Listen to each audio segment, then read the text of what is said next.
Yes, last session में किसी को कोई डाउट है? ओके, देखो करंट बैच जो है ना वो डेवऑप्स एडब्ल्यूएस का है। एडब्ल्यूएस खत्म होते आ रहा है इस बैच में, है ना? तो आपको डेमो सेशन के लिए इस बैच में बिठा है, तो आप देखो ट्रेनर कैसा पढ़ाता है, बैच कैसे चलता है, ये आप देख सकते हो, है ना? और बाकी फिर आप उससे ओम से बात कर लो क्या करना है क्या नहीं। नेक्स्ट बैच कब चालू होगा आई एम नॉट अवेयर कि क्या है क्या नहीं, आई डोंट नो ना।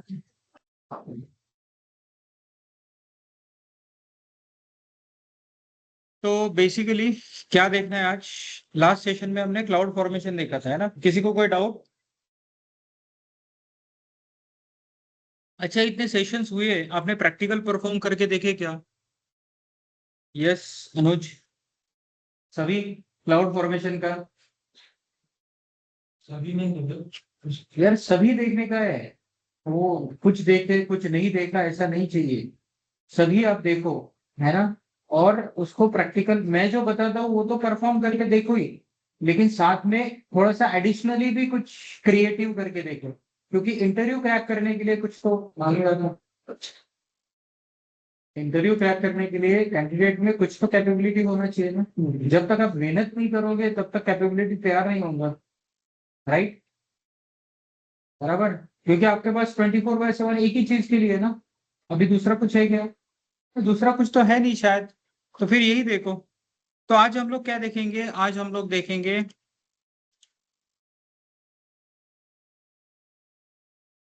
Elastic beanstalk.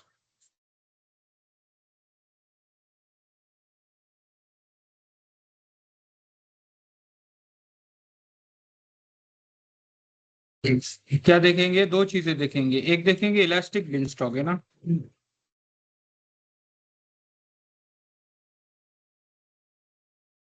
ओके, अब elastic beanstalk it's a example of fast service, है ना? फास्ट मतलब प्लेटफॉर्म एज अ सर्विस, जिसको बोलते हैं हम लोग डेवलपर सेंट्रिक एप्लीकेशन। और दूसरा क्या देखेंगे? हम लोग देखेंगे Lambda. Lambda it's a example of function as a service, example of F double S, है ना? लैम्बडा क्या है? F double S.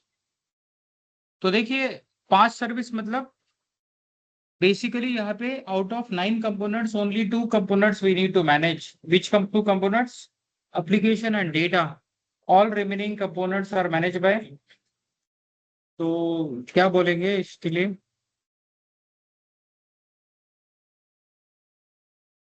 तो बेसिकली इलास्टिक बेंचटॉप के ऊपर हम लोग फुल फ्लेज वर्कलोड अप्लाई कर सकते हैं ना।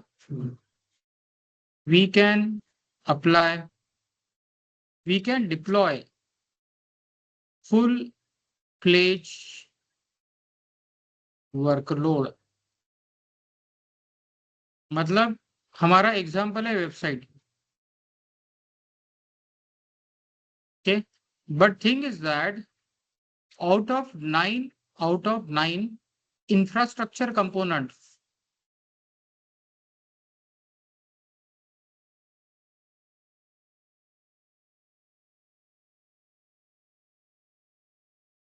वी मैनेज ओनली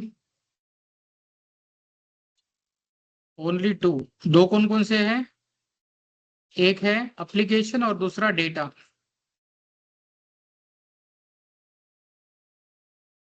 बाकी सब कंपोनेंट कौन मैनेज करता है? एडब्ल्यूएस। लेकिन यहाँ पे और एक चीज है, but we have full control on the configuration of elastic Beanstalk, but we have full control on elastic Beanstalk, है ना?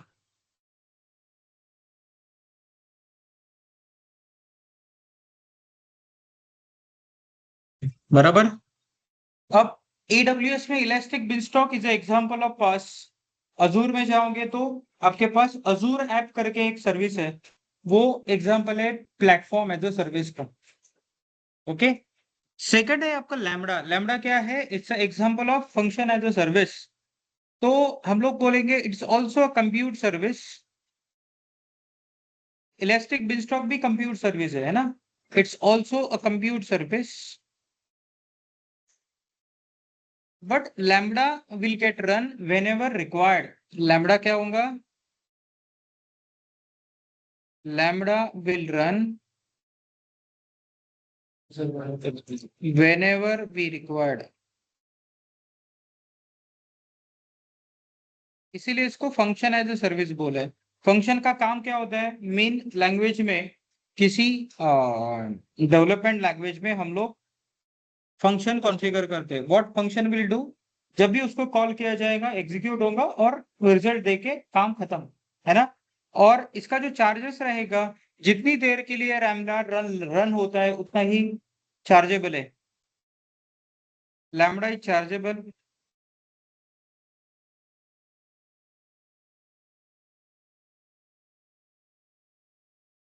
How long you are using it, है ना।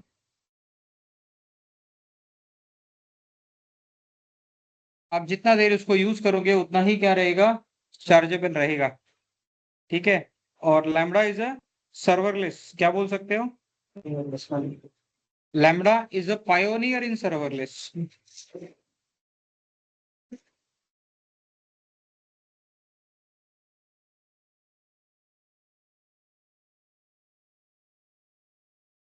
और कुछ लैम्बडा के एग्जांपल्स बताएं क्या? यस शिवराम। लैम्बडा के नहीं, सर्वरलेस के एग्जांपल्स।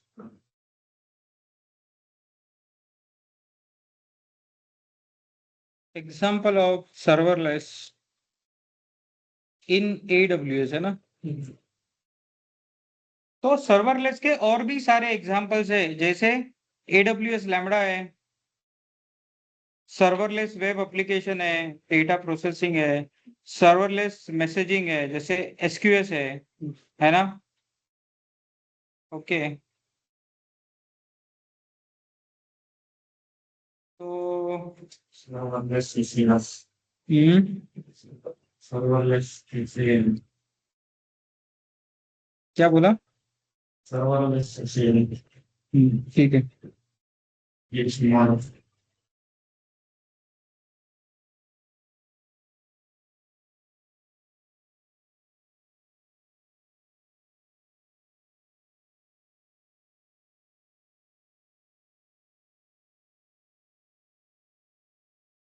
लेकिन लैम्बडा को क्या बोलते हैं? Lambda is a pioneer of serverless. Lambda is a pioneer of serverless.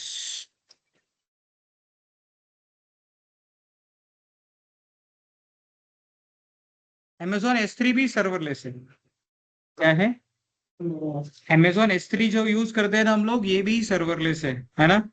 और dynamo dB, it's serverless. Yes, it is also serverless. Okay, dynamo dB भी क्या है? सर्वरलेस है। बेसिकली सर्वरलेस मतलब वो एप्लीकेशन जिनके बैकएंड का सर्वर कौन मैनेज करता है? एडब्ल्यूएस। हमको मैनेज करने की जरूरत पड़ती क्या? नहीं। इवन हमको उसके ऊपर कंट्रोल भी नहीं। जैसे S3 कॉन्फ़िगर किया तो उसके पीछे का सर्वर का कॉन्फ़िगरेशन हमने किया क्या? नहीं। जितना डेटा हम लोग अपलोड करेंगे उतनी तरह से ग्रो होगा, है ना। डायनामोडीबी एक नो एसक्यूएल डेटाबेस है, वो भी सर्वरलेस है, उसके बैकएंड का कॉन्फ़िगरेशन हम लोग नहीं करते। लेकिन इलास्टिक बिनस्टॉक में ऑल्दो हम लोग सर्वर क्रिएट नहीं करते हैं, लेकिन सर्वर का कॉन्फ़िगरेशन स्पेसिफाई करते हैं। क्या करते हैं? इसलिए उसको क्या बोलते हैं? Platform as a service. Although you are not creating server, जैसे हम लोग EC2 इंस्टेंस बनाते हैं वैसे सर्वर क्रिएट करेंगे क्या? इलास्टिक बिनस्टॉक के लिए नहीं। अभी तक देखिए, पहले हम लोग इलास्टिक बिनस्टॉक के बारे में बात करेंगे। Whenever we are talking about Elastic Beanstalk, समझो कोई वेबसाइट आपको डिप्लॉय करना है सर्वर के ऊपर, तो पहले आप EC2 इंस्टेंस क्रिएट कर दे, चाहे विंडोज हो या चाहे लिनक्स हो। उसके ऊपर एप्रोप्रिएट रोल इंस्टॉल करेंगे और रोल के ऊपर आप वेब पेज कॉन्फ़िगर करेंगे। बराबर है। अभी वेब पेज को ऑटो स्केलिंग ग्रुप कॉन्फ़िगर करना है क्या? मल्टीपल EC2 इंस्टेंस देना है। फिर आपको इस वेबसाइट के साथ कोई डेटाबेस इंटीग्रेट करना है क्या? अगर आपको लोड बैलेंसर लगाना है तो लोड बैलेंसर लगा सकते हो। तो multiple things you are creating, ये आप खुद कर रहे हो। लेकिन इलास्टिक बिनस्टॉक में भी यही सब ऑपरेशन होंगे, लेकिन ये कौन करेगा? AWS खुद से करेगा, और ये आपको दिखता भी है, ये आपको दिखता भी है। चलो, तो इलास्टिक बिनस्टॉक के बारे में देखेंगे।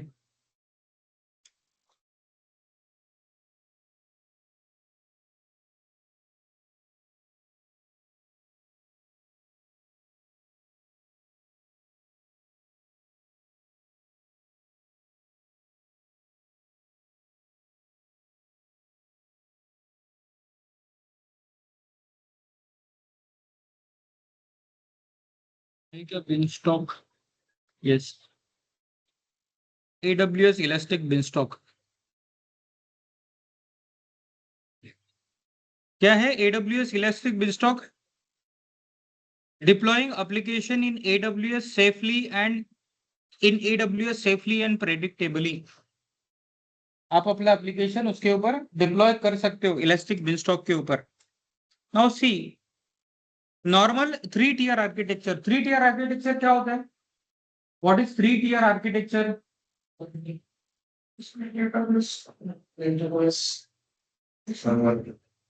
बेसिकली एप्लीकेशन रहेगा, उसके पीछे डेटाबेस रहेगा, और उसको एक्सेस कौन करेगा? यूजर।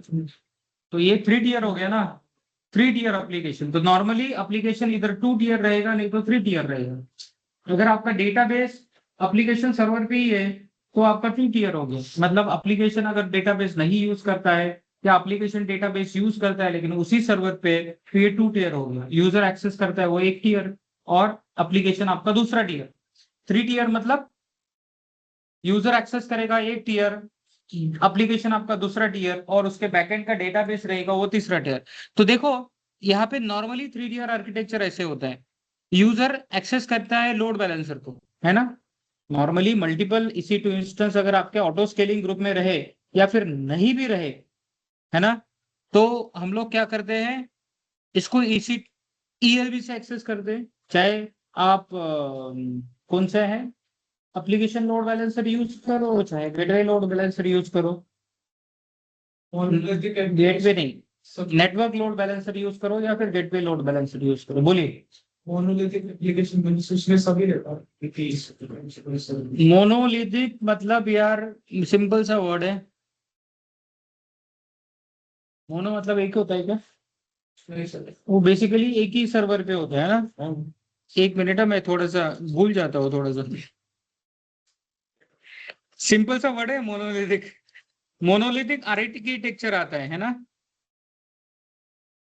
मोनोलिथिक आर्किटेक्चर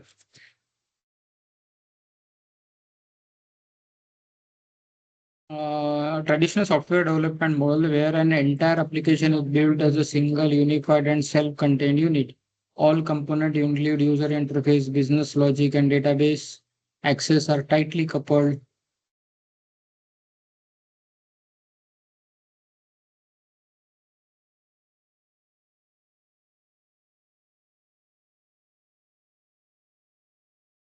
हाँ, मोनोलिथिक मतलब उसके कंपोनेंट अलग अलग नहीं है, एक ही सर्वर पे सब कुछ है।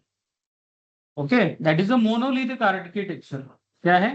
एक ही सर्वर पे किसी, समझो ई कॉमर्स एप्लीकेशन ले लिया आपने, क्या लिया? E commerce application. तो ई कॉमर्स एप्लीकेशन से बहुत सारे कंपोनेंट हो सकते हैं। उसका यूआई हो सकता है, फ्रंट पेज, राइट। उसका बैकएंड हो सकता है, उसका डेटाबेस हो सकता है, उसका पेमेंट गेटवे हो सकता है, उसका फीडबैक हो सकता है। बहुत सारे कंपोनेंट है, ये सब एक ही चीज पे हो, एक ही सिस्टम पे हो, that is monolithic architecture. Okay. दूसरा है माइक्रो सर्विस आर्किटेक्चर। अब ये डेवऑप्स में आएगा आपको। क्या आएगा? Micro service architecture. अब ये माइक्रो सर्विस आर्किटेक्चर होता क्या है? अब डेवऑप्स में क्या होता है कि आप एक बड़ा सा एप्लीकेशन नहीं क्रिएट करते एक ही सर्वर पर। एक बहुत बड़ा कोड क्रिएट करना, ओके, जिसको एक ही सर्वर पे डिप्लॉय करो, तो एक तो सर्वर बहुत बड़ा लगेगा, लगेगा कि नहीं। और दूसरा चीज है, अगर उसके किसी एक कंपोनेंट पे प्रॉब्लम आया तो पूरा एप्लीकेशन डाउन रहेगा। क्या रहेगा? डाउन रहेगा।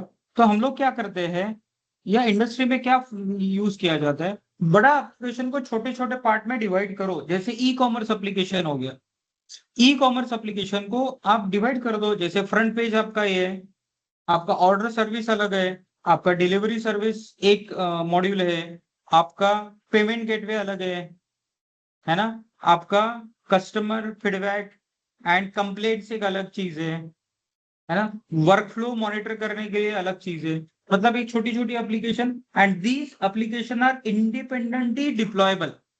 मतलब मैंने पेमेंट गेटवे इंस्टॉल कर दिया किसी सिस्टम पे तो वो अपने आप पेमेंट गेटवे का काम करेगा। मैंने फ्रंट पेज इंस्टॉल कर दिया तो सिर्फ फ्रंट पेज का काम दिखाएगा, है ना। तो इंडिपेंडेंटली वर्केबल है। अब इनको लास्ट में क्या करते हैं, सबको लिंक कर देते हैं।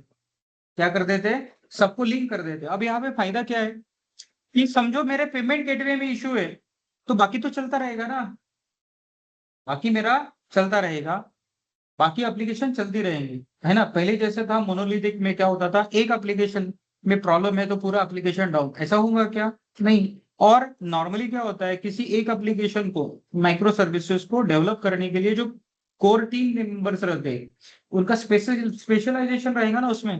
तो अगर कुछ एरर आता भी है तो तुरंत सॉल्व हो जाएगा, बराबर। किसी के ऊपर डिपेंडेंसी रहेगा क्या, नहीं, और बाकी एप्लीकेशन चलता भी रहेगा। लेकिन ये माइक्रो सर्विसेज को डिप्लॉय करने के लिए हम लोग क्या यूज करते हैं, कंटेनर यूज करते हैं। क्या करते हैं, कंटेनर, है ना। कंटेनर बेसिकली आपने वर्ड सुना है कि नहीं मुझे नहीं पता, शिप के ऊपर कंटेनर होता है ना, वही से लिया है वर्ड कंटेनर, है ना। कंटेनर इसलिए कि उसको, कंटेनर को लिफ्ट एंड शिफ्ट किया जाए एक शिप से दूसरे ऊपर, दूसरे शिप से, मतलब एक सिस्टम से दूसरे सिस्टम के ऊपर, दूसरे सिस्टम से तीसरे सिस्टम के ऊपर, और वो कंटेनर में पूरा का पूरा छोटा सा एक एप्लीकेशन रहे, है ना। That is micro service architecture. Clear, okay. Online students, yes sir. Okay. Sonia आपका फर्स्ट सेशन है। Yes Sonia Mukate, hello.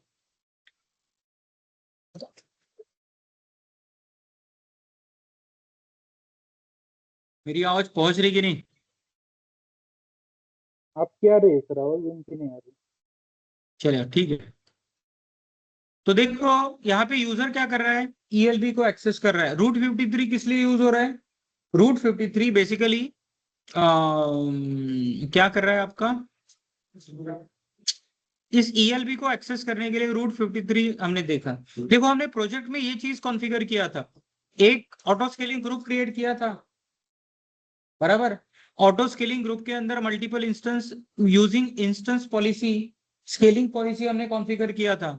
यहाँ पे क्या है, लोड बैलेंसर भी अप्लाई किया था और यूजर एक्सेस करता था। मैंने आपको क्या बोला था, मैंने आपको ये रूट 53 इंटीग्रेट करके यूजिंग यूआरएल इस एप्लीकेशन का एक्सेस करने के लिए बोला था, है ना, बोला था। मतलब इतना तो चीज आता है आपको। आप प्रोजेक्ट को थोड़ा सा और एनहांस करना है तो आप क्या करो, एटलीस्ट एक डेटाबेस क्रिएट करो, और डेटाबेस का EC2 इंस्टेंस के साथ कनेक्शन कैसा रहता है वो चेक करो। नॉर्मली कोई भी एप्लीकेशन रहेगा उसको अगर कुछ डेटाबेस का एक्सेस चाहिए तो बैकएंड में लगेगा ना। अब डेटाबेस पूरी तरह से कॉन्फ़िगर नहीं करना है, हमें सिर्फ क्या करना है, we should able to connect to EC2 instance through database. मतलब डेटाबेस को कनेक्ट हम लोग EC2 इंस्टेंस के थ्रू कर पाएंगे, क्योंकि वो फिर अगर पूरा डेटाबेस कॉन्फ़िगर करोगे, पूरा एप्लीकेशन कॉन्फ़िगर करोगे, that will be a different part. हमें क्या चाहिए, we should able to access database from our instance, right. तो this is the 3 tier architecture. ये नॉर्मली क्या होता है 3 tier आर्किटेक्चर में, हम लोग सभी कंपोनेंट कॉन्फ़िगर करते हैं और उसको मैनेज करते हैं, है ना, बराबर।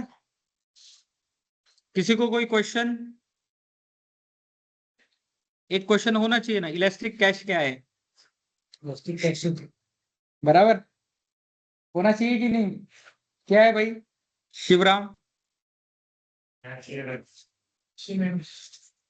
It is in memory cache. क्या है, in memory cache. In memory cache मतलब बहुत सारा एप्लीकेशन होता है जिसको कैशिंग चाहिए। कैशिंग मतलब recently access information should be cache. ये कहाँ होता है, रैम के अंदर होता है। तो बेसिकली रैम का स्कोप बढ़ाता है, मतलब अगर हमको कैशिंग मेमोरी चाहिए तो उस समय पे इलास्टिक कैश यूज कर सकते हैं। क्या यूज कर सकते हैं? तो ElastiCache is a service we can use, right. ElastiCache एक सर्विस होता है जो हम लोग इस एप्लीकेशन के साथ यूज कर सकते हैं। तो उसका जो कैशिंग कंटेंट रहेगा वो कहाँ जाएंगे, सेव रहेगा। कैश मतलब रिसेंटली एक्सेस्ड इंफॉर्मेशन, वो होता है इलास्टिक सर्च में। ठीक है। नाउ सी डेवलपर प्रॉब्लम क्या क्या होता है। तो managing infrastructure, deploying code, configuring all the database, load balancers etcetera, scaling concern. Okay. Normally क्या होता है, एप्लीकेशन आपका ALB और AHG के साथ होता है। ALB मतलब लोड बैलेंसर और दूसरा होता है ऑटो स्केलिंग ग्रुप, है ना। यही तो दिखाया था। अब डेवलपर क्या चाहता है, डेवलपर को सिर्फ एप्लीकेशन से मतलब होता है, उससे रिलेटेड डेटा से मतलब होता है। बाकी इंफ्रास्ट्रक्चर मैनेज करने में कोई मतलब होता है क्या? नॉर्मली किसी भी ऑर्गेनाइजेशन में दो पर्सन होते हैं, दो पिलर्स होते हैं। एक क्या है, एक रहेगा डेवलपर जो एप्लीकेशन को डेवलप करता है, और दूसरा है आपका सपोर्ट इंजीनियर। क्या रहेगा? जो एनवायरमेंट क्रिएट करता है। मतलब यहाँ पे ये ELB, ऑटो स्केलिंग ग्रुप, ये डेटाबेस, ये कौन करेगा? Support person. और इसके ऊपर एप्लीकेशन कौन डिप्लॉय करेगा? जो डेवलपर ने क्रिएट किया है ना। तो देखिए इसके लिए आंसर है इलास्टिक बिनस्टॉक। इसके लिए आंसर क्या है? अब ये जो इंफ्रास्ट्रक्चर है ये कौन मैनेज करेगा? AWS मैनेज करेगा, है ना। मतलब देखिए elastic beanstalk is a developer centric view of deploying an application on AWS। ये क्या करता है? It uses all the components, जितने सारे कंपोनेंट्स है सब कंपोनेंट्स यूज करेगा। कौन कौन से कंपोनेंट है? तो आपके पास EC2 है, ऑटो स्केलिंग ग्रुप है लोड बैलेंसर है, डेटाबेस है, इलास्टिक सर्च है ना। तो इलास्टिक बिनस्टॉक ये अपने आप मैनेज करेगा ये सबको, है ना। सिर्फ हमको क्या है, एनवायरनमेंट स्पेसिफाई करना है। हमको लिनक्स इंस्टेंस चाहिए या विंडोज चाहिए, कॉन्फ़िगरेशन किस तरह का चाहिए, तो बाकी उस हिसाब से बैकएंड का कॉन्फ़िगरेशन कौन मैनेज करता है? AWS मैनेज करता है। It's a manage service. What is the meaning of manage service?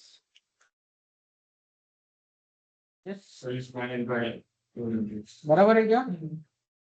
The services are managed by AWS, और AWS क्या करता है? मोस्टली मैनेज सर्विसेज तो देता है, बराबर। हम लोग स्पेसिफिकेशन देते हैं और बैकएंड में वो मैनेज करता है। It's a manage service, automatically handles capacity provisioning, load balancing, scaling, application health monitoring, instance configuration. Just the application code is the responsibility of the developer. इसीलिए इसको क्या बोला गया है? Developer centric application. इसका मतलब क्या है? Handle capacity provisioning, handle capacity provisioning, provisioning वो AWS से हैंडल करता है। क्या? Most of the things AWS से नहीं, सभी चीजें AWS हैंडल करता है ना। ओके। नहीं, मैं यहाँ क्या पूछ रहा हूँ, ये तो ठीक है, automatically handle capacity provisioning. Capacity provisioning का मतलब क्या होता है? What is my question? Capacity provisioning simple तो यार, कैपेसिटी मतलब बैकएंड EC2 इंस्टेंस जितना लगेगा वो कौन मैनेज करेगा? AWS देखेगा।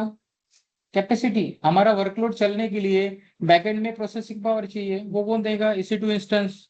ओके। उसका कैपेसिटी कौन मैनेज करेगा? AWS। हमको कोई ऑटो स्केलिंग ग्रुप में कोई पॉलिसी कॉन्फ़िगर करना पड़ेगा नहीं, वो AWS देखते बैठे, है ना।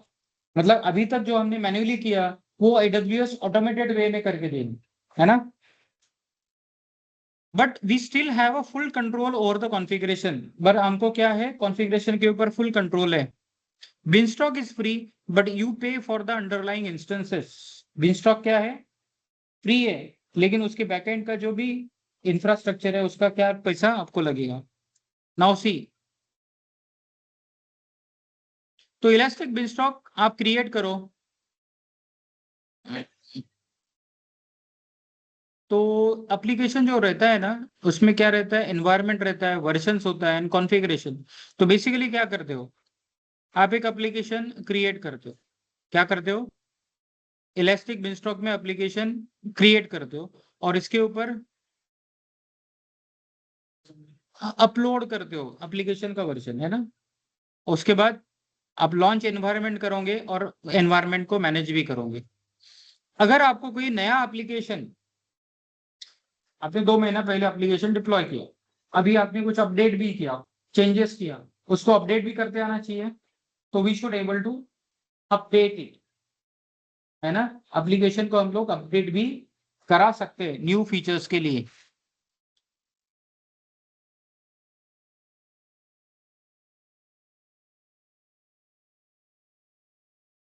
अब यहाँ पे 2 टीयर होते हैं, एक होता है वेब सर्वर एनवायरनमेंट और दूसरा होता है वर्कर एनवायरनमेंट टीयर।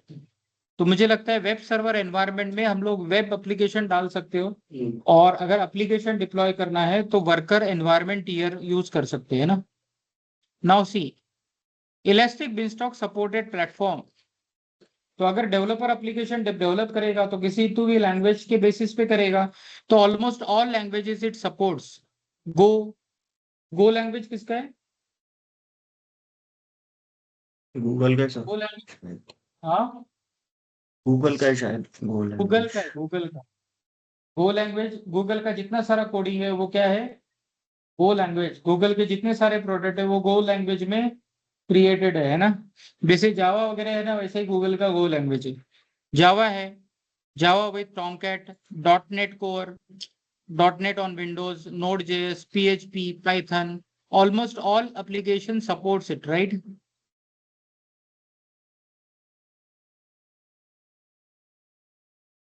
अगर कोई एप्लीकेशन सपोर्ट नहीं करता है तो ये क्या बोलता है, you can write your custom platform, okay. But वो काफी हाई लेवल रहेगा, आपको नहीं करना है ना।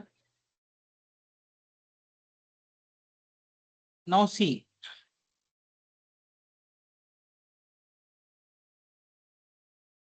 तो यहाँ पे देखिए वेब एनवायरनमेंट है। तो वेब एनवायरनमेंट में क्या होगा, हमारे पास बैकएंड में मल्टीपल EC2 इंस्टेंस है। ये मल्टीपल EC2 इंस्टेंस किसके थ्रू रहेगा? It is manage through auto scaling group, right. और we access it through ELB। ELB मतलब लोड बैलेंसर, है ना।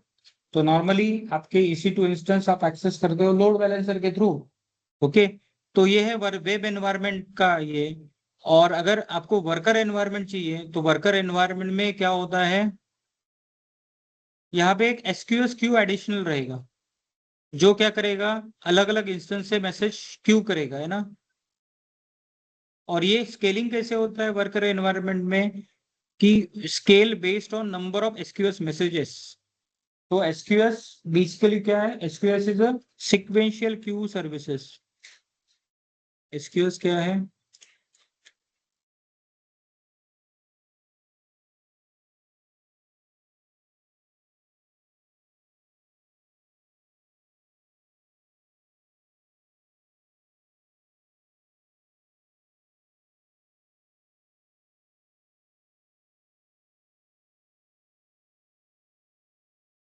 क्या SQS डिफाइन किया है, अलग अलग एप्लीकेशन का एक दूसरे के साथ कम्युनिकेशन कैसा करे।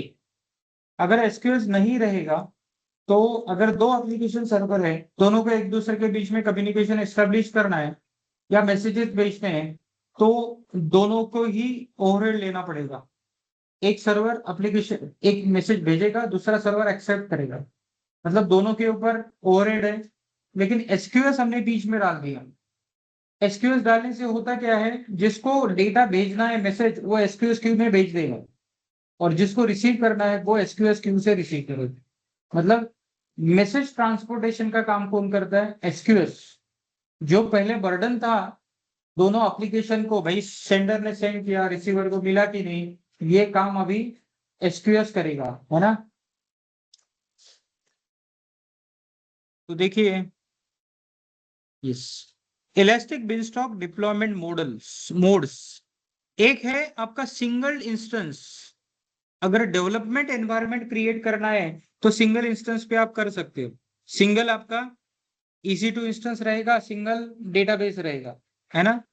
तो टेस्टिंग के लिए ये अच्छा है, इलास्टिक बिनस्टॉक का टेस्टिंग करने के लिए। लेकिन प्रोडक्शन के लिए सिंगल इंस्टेंस पे कभी डिपेंड रहते हैं क्या? अगर एक इंस्टेंस बाय चांस डाउन हो गया तो आपका इलास्टिक बिन स्टॉक एक्सेसिबल होगा क्या? नहीं। तो हम लोग क्या करते हैं, हम लोग high availability with load balancer and great forward action, मतलब we want high availability. High availability में आपके पास इलास्टिक बिन स्टॉक के मल्टीपल एनवायरमेंट्स रहेंगे, है ना? या फिर इलास्टिक बिन स्टॉक रहेगा using multiple EC2 instance. Elastic beanstalk रहेगा मल्टीपल EC2 इंस्टेंस। समझ में आया कि नहीं आया आपको? आप क्या करते हो प्रणव?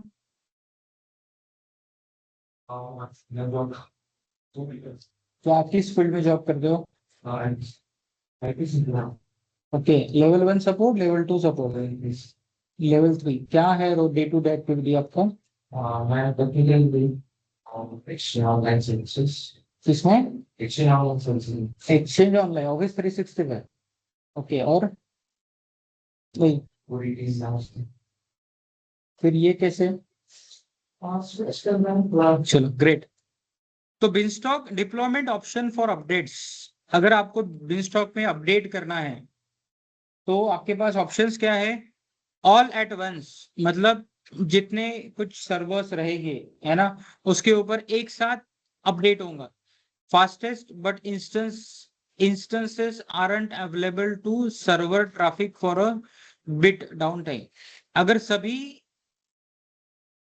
एनवायरमेंट, अगर आपके पास एक बिनस्टॉक एनवायरमेंट है और आपने क्या किया, अपडेट किया, तो अपडेट करने के बाद जितने सारे सर्वर्स है, EC2 इंस्टेंसेस है बैकएंड में, सभी के ऊपर अपडेट होगा तो एक पॉइंट आएगा ना, that service is not accessible. Normally क्या होता है, अगर आप कुछ अपडेट करते हो तो आपका सर्वर रिबूट होता है या कॉन्फ़िगरेशन चेंज होता है, तो थोड़ा सा आपको डाउन टाइम मिल सकता है। तो all at once there may be some down time. तो अगर आपको डाउन टाइम सस्टेनेबल है तो आप क्या करो, गो विद दिस ऑप्शन। दूसरा है रोलिंग अपडेट। रोलिंग अपडेट मतलब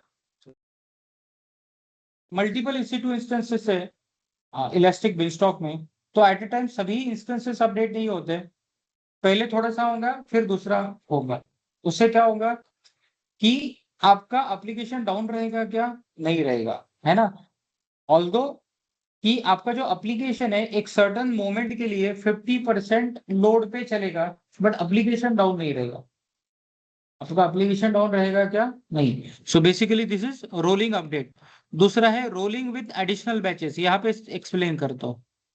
देखिए ऑल एट वंस में क्या होता है, suppose we have 4 instances, okay, इसका वर्जन चेंज करना है तो all instances will get updated. तो यहाँ पे क्या हो सकता है, थोड़ा मोमेंट के लिए आपका डाउन टाइम रह सकता है। दूसरा क्या है, rolling update. Suppose your elastic beanstalk works with 4 instances, तो पहले 50% इंस्टेंस अपडेट होंगे, फिर दूसरे 50% इंस्टेंस अपडेट होंगे, है ना? तो यहाँ पे एक छोटे अमाउंट के लिए, छोटे समय के लिए आपका जो एप्लीकेशन चलेगा 50% लोड पे चलेगा, है ना? Next, rolling with additional batches. आप इलास्टिक बिनस्टॉक कॉन्फ़िगर करते समय बता सकते हो कि आपका एप्लीकेशन किस तरह का लोड सस्टेन कर सकता है, तो अपडेट करने के लिए you need to provide these options, right? Rolling with additional batches, तो यहाँ के क्या हो रहा है, आपके पास क्या हो रहा है, जैसे हमने रोलिंग अपडेट में क्या किया था, 50% अपडेट होता है लोड, तो यहाँ पे एक स्पेसिफिक अमाउंट टाइम के लिए आपका लोड 50% वर्कलोड पे चलेगा। लेकिन suppose I am using rolling with additional batches, what will happen, ये दो 50% वर्कलोड एडिशनली अटैच करते हैं, ओके, पहले उसको अपडेट करता है, बराबर? देखो यहाँ पे अपडेट होके आएगा एप्लीकेशन, ओके, फिर इन में से 2 इंस्टेंस पे से अपडेट होगा, फिर दूसरे 2 इंस्टेंस पे अपडेट होंगे। मतलब क्या है, और लास्ट में क्या होगा, जो एडिशनली हमने ऐड किए थे उसको टर्मिनेट किया जाएगा। मतलब आपका यूजर जो है वो लेटेंसी फेस करेगा क्या? नहीं, है ना? But it is costly. तीसरा है इम्यूटेबल। इम्यूटेबल में क्या होता है कि हम एक नया वर्कलोड ही अटैच कर देते हैं उसके साथ, अपडेटेड एप्लीकेशन का, और उसके बाद ये अपडेट हो जाएगा तो पुराना टर्मिनेट किया जाएगा, है ना। तो अगर आपके बैकएंड में 3 इंस्टेंस है इलास्टिक बेनस्टॉक में, और 3 इंस्टेंस अपडेटेड एप्लीकेशन के साथ ऐड करेगा, उनको लाइव करेगा और कुछ पुराना हटा देगा, then you have a blue green deployment. अभी ब्लू ग्रीन डिप्लॉयमेंट बहुत सारी जगह पे आपको सुनने को मिलेगा। ब्लू ग्रीन डिप्लॉयमेंट, ग्रीन मतलब रेडी, रेडी मतलब इट इज वर्किंग, और दूसरा क्या है, ग्रीन मतलब टेस्टिंग हम लोग बोल सकते हैं। ब्लू ग्रीन डिप्लॉयमेंट एक स्टैंडर्ड वर्ड है जो हम लोग यूज करते हैं। तो यहाँ पे क्या होता है, instead of changing entire application version, हम लोग क्या करते हैं, एक नया ग्रुप ऐड करते हैं विथ अपडेटेड एप्लीकेशन, और उसके ऊपर एक small amount of workload transfer कर दो। क्या करते हैं, जैसे 10% आपने वर्कलोड ट्रांसफर किया, अब this is sufficient for testing. आपको टेस्ट अगर करना है तो इट इज सफिशिएंट ना, 10%। तो आपका पूरा का पूरा वर्कलोड या यूजर्स इंपैक्ट हो रहे थे इसके ऊपर नहीं, तो एक small amount of traffic will be redirected to updated application. आपका टेस्टिंग होने के बाद क्या करो, पूरा का पूरा 100% इसके ऊपर डाइवर्ट कर दो, और पुराना क्या करो आप, रिमूव कर सकते हो। इसको बोलते हैं ब्लू ग्रीन डिप्लॉयमेंट। इसको क्या बोलते हैं, और ब्लू ग्रीन डिप्लॉयमेंट वर्ड याद रखना, क्योंकि बहुत सारी जगह पे यूज होता है। जब भी हम लोग कोई बोलेंगे ब्लू ग्रीन डिप्लॉयमेंट, मतलब अपडेटेड एप्लीकेशन पे एक small amount of traffic send किया जाएगा, बचा हुआ जो है वो प्रीवियस वर्कलोड पे ही काम करेगा। अगर आपके पास अपडेटेड वर्जन प्रॉपरली काम करता है तो पूरा का पूरा ट्रैफिक उसके ऊपर रीडायरेक्ट किया जाएगा। हेलो,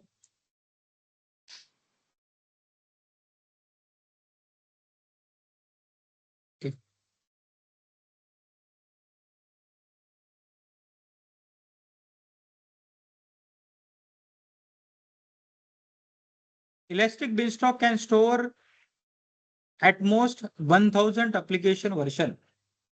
कितना स्टोर कर सकता है, 1000। यानी कि 1000 बहुत होता है ना, इतना जरूरत पड़ता है क्या हमको, नहीं, 5 10 15 20 version is more than sufficient for us. 100 ले लो, 1000 is enough. Okay, if you don't remove old versions you won't be able to deploy anymore। अगर आपके 1000 वर्जन हो गए, ओके, और आपने पुराने डिलीट नहीं किए, तो नया वर्जन आप डिप्लॉय कर पाओगे क्या, नहीं। तो आपको पुराने क्या करना पड़ेगा, रिमूव करना पड़ेगा। Two phase out old application version use life cycle policy. आप लाइफ साइकिल पॉलिसी भी कॉन्फ़िगर कर सकते हो कि मेरे स्टोरेज में कितना होना चाहिए, एक 200 लाइफ वर्जन अवेलेबल होना चाहिए, तो 200 का नंबर जैसे ही बढ़ेगा ओल्ड वाला वो डिलीट करेगा, है ना। Version that are currently used won't be deleted. जो करंट वर्जन रहे होंगे वो कभी डिलीट कर पाएंगे क्या, नहीं।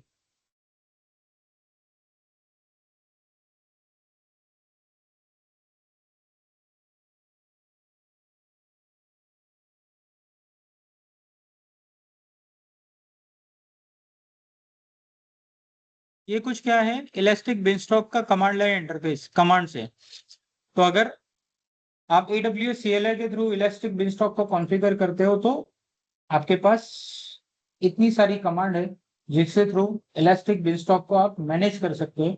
हम लोग क्या कर रहे हैं, हम लोग किसके थ्रू करेंगे, हम लोग करेंगे पोर्टल के थ्रू। तो चलो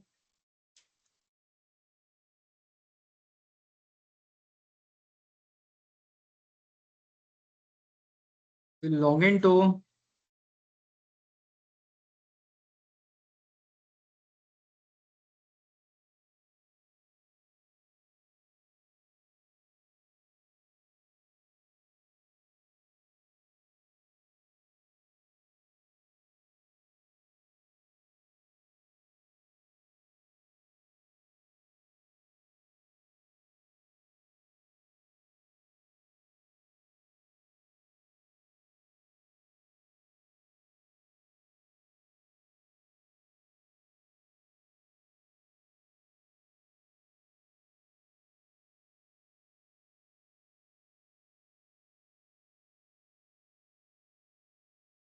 will log in to AWS portal, है ना।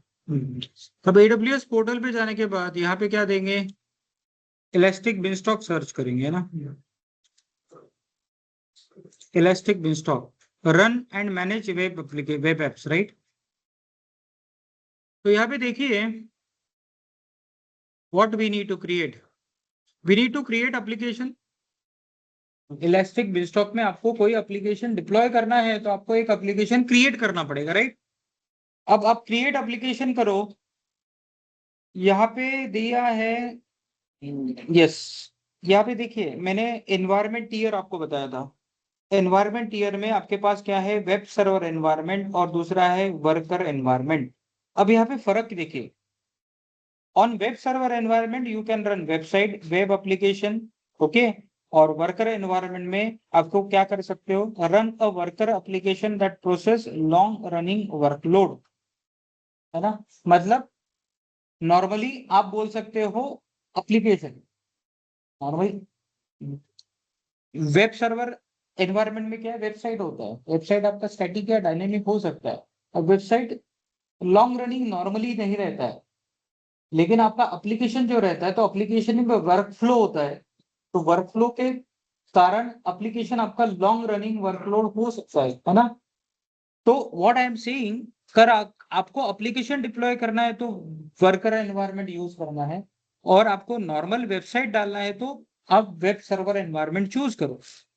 अब यहाँ पे क्या देना है, we need to configure application name, app1 दे देंगे ना। एप्लीकेशन को कुछ टैग देना है क्या, तो आप दे सकते हैं। टैग हमेशा की वैल्यू पेयर में होता है, हमारा फेमस टैग दे देते हैं IT टेस्टिंग, ओके। चाहे तो मल्टीपल टैग भी आप दे सकते हो, है ना। तो आप क्या है, एनवायरनमेंट नेम आप दे दो, yes. Here we can give the domain name as well, क्या दे सकते हो। अब देखिए डोमेन नेम क्या होना चाहिए, यूनिक होना चाहिए, क्योंकि यहाँ पे जो डोमेन नेम है दिस इज us-east1.elasticbeanstalk.com।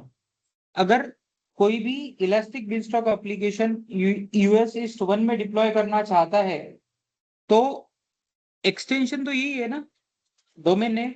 तो basically whatever name you are giving that should be unique in AWS platform for this region, है ना। तो आप जो नाम दे रहे हो वो क्या होना चाहिए, यूनिक होना चाहिए। या फिर आप क्या दे सकते हो, अगर आप नहीं भी दिया तो AWS क्या करता है, खुद से ले लेता है, leave blank for auto generated value.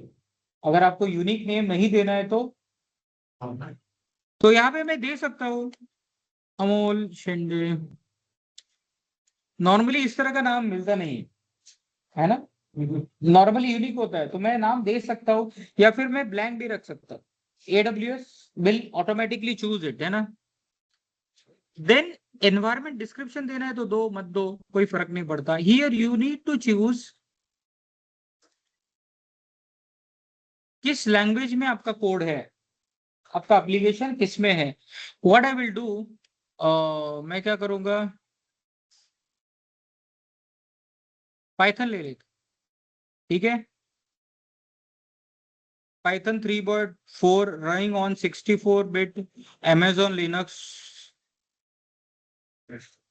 Amazon Linux ही दिया है बाय डिफॉल्ट, है ना। अगर मैं कुछ लेता हूँ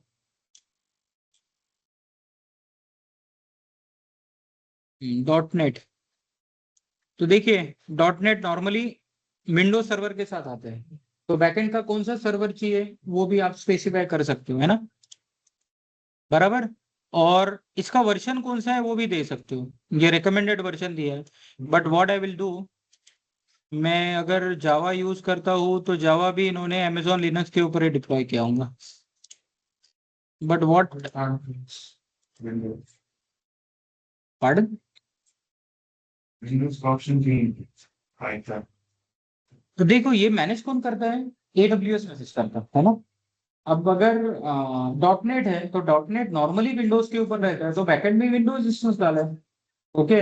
अगर मैं पाइथन डालना चाहता हूँ तो पाइथन के लिए AWS खुद का सर्वर यूज करेगा ना, Amazon Linux is provided by this. आपको मतलब क्या है किससे है? आपके एप्लीकेशन से, राइट? इसीलिए नहीं है ना। तो यहाँ पे आपके पास yes, and the recommended version is this. अब आपको एप्लीकेशन कौन सा इंस्टॉल करना है? सैंपल एप्लीकेशन इंस्टॉल करना है या अपलोड योर ओन कोड? अगर आपके डेवलपर ने आपको दिया है कोड तो वो भी आप अपलोड कर सकते हो, लेकिन अभी हमारे पास कोई डेवलपर है क्या? नहीं। अगर आपके पास कोई पाइथन का एप्लीकेशन होता, आप मुझे दे देते तो मैं यहाँ पे अपलोड कर सकता हूँ। Okay, will select the sample application, है ना। अब देखो यहाँ पे ना कॉन्फ़िगरेशन बताया है, सिंगल इंस्टेंस क्या है? जैसे मैंने बताया था इस पीपीटी में आपको, single instance great for development, है ना। तो सिंगल बैकएंड में सिंगल इंस्टेंस में भी क्रिएट करेगा, और अगर आपको करना है single instance using spot instance, high availability using spot and on demand instances.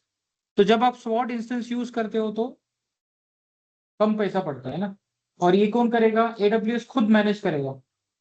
तो आप यूजिंग स्पॉट इंस्टेंस भी लो तो भी चलेगा ना।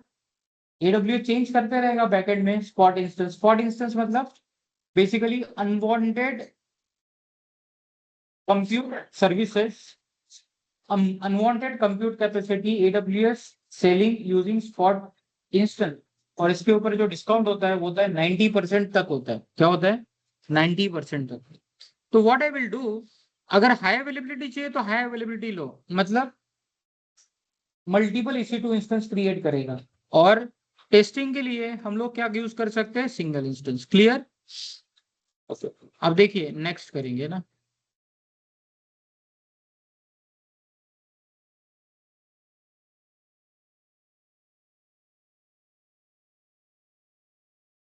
अब यहाँ पे क्या है ना, choose an IAM role for Elastic Beanstalk to assume role service. तो आप क्या कर सकते हो? कुछ रोल है क्या? तो एक रोल मेरे पास ऑलरेडी क्रिएटेड है, या फिर मैं क्रिएट भी कर सकता हूँ, है ना।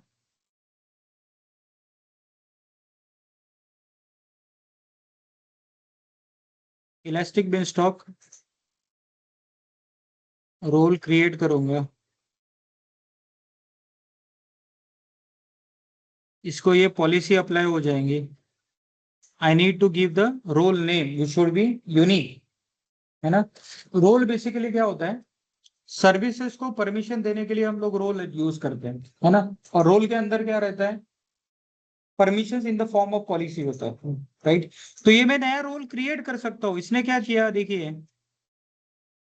If I go back, AWS service किसके लिए कर रहा हूँ? इलास्टिक बिनस्टॉक के लिए। बाय डिफॉल्ट सिलेक्ट हो गया है ना। ओके, और नेक्स्ट बोलने के बाद this two policy it's automatically attach to this role. और यहाँ पे क्या देना है? रोल को नाम हम लोगों को देना है ना। Role name should be unique in on AWS। लेकिन मेरे पास ना ऑलरेडी पहले से क्रिएट किया है रोल। मेरे पास क्या है? ऑलरेडी मेरे पास रोल है। अगर मैं यहाँ पे ड्रॉप डाउन करूं तो AWS service role for Elastic Beanstalk, ठीक है।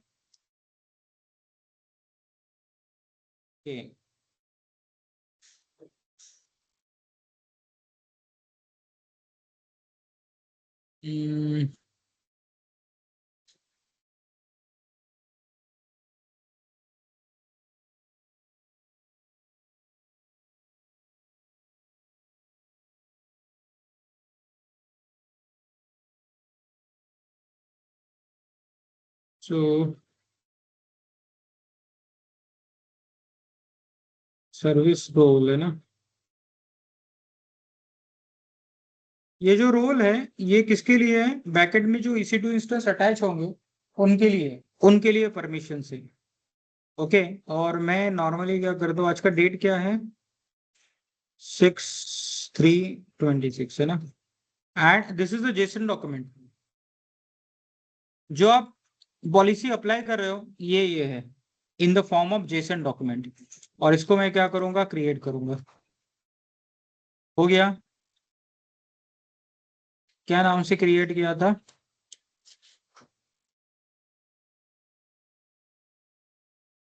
Service role AWS Elastic Beanstalk EC2 role, right, और आज ही क्रिएट किया था। सेम रोल मैं इसको क्या कर दूंगा, अप्लाई कर दूंगा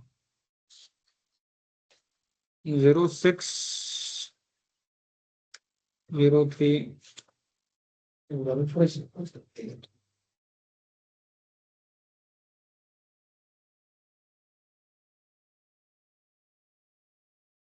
आ गया। तो देखिए ये इलास्टिक बिनस्टॉक के लिए सर्विस रोल है और ये EC2 इंस्टेंस के लिए role means basically permission to execute the operation, right.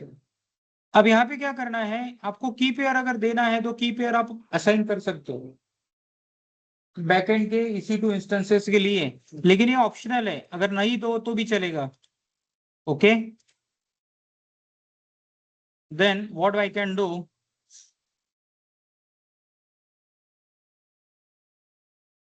invalid option namespace,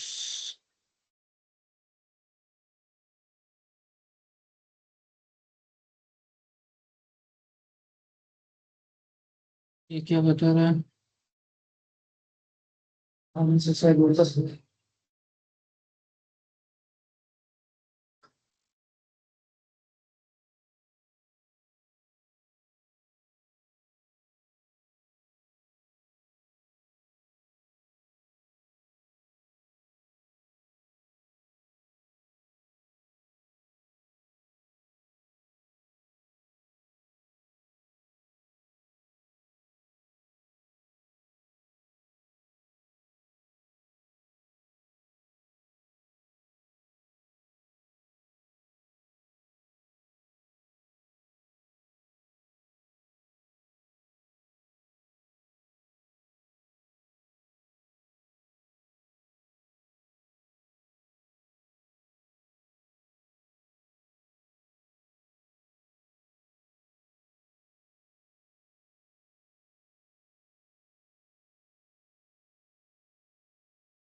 एक मिनट,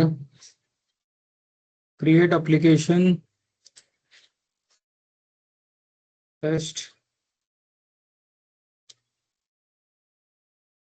बिनस्टॉक, ये तो ठीक है। बैंक प्लेटफॉर्म क्या करेंगे, हमको पाइथन यूज करेंगे, सैम्पल एप्लीकेशन फॉर नेक्स्ट,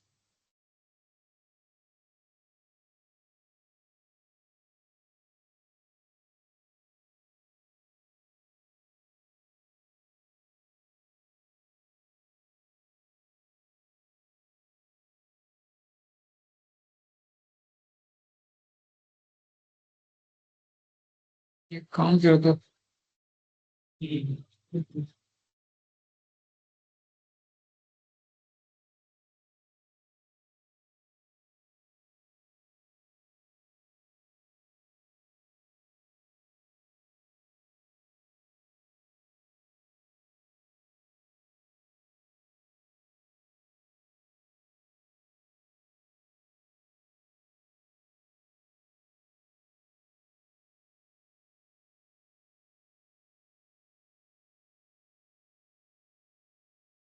के अल्फा न्यूमेरिक लगता है इसमें, क्या अल्फा न्यूमेरिक लगता है ना ऑनलाइन, नहीं बेसिकली वो रोल प्रॉपर आपने असाइन किया इलास्टिक बिनस्टॉक को, जो काम कर लिया है ना।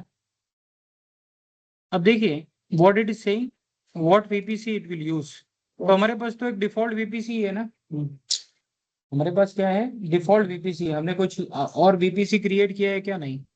Then you can use multiple availability zone, आप क्या यूज कर सकते हो, मल्टीपल अवेलेबिलिटी जोन। अरे फिर से आ गया क्या, अगर आप डेटाबेस एनेबल करना चाहते हो तो डेटाबेस भी आप एनेबल कर सकते हो इसके साथ, है ना। बट ये क्यों,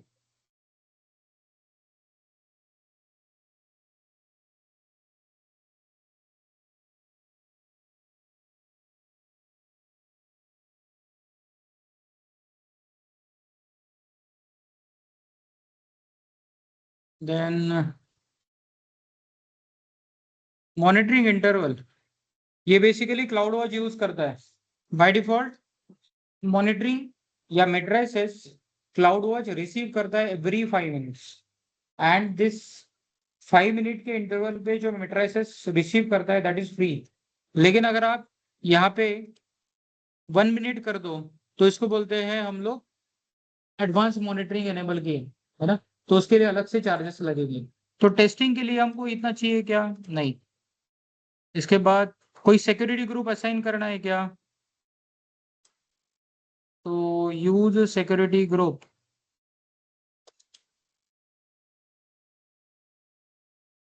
तो मैं दे देता हूँ डिफॉल्ट वाला दे देता हूँ, है ना।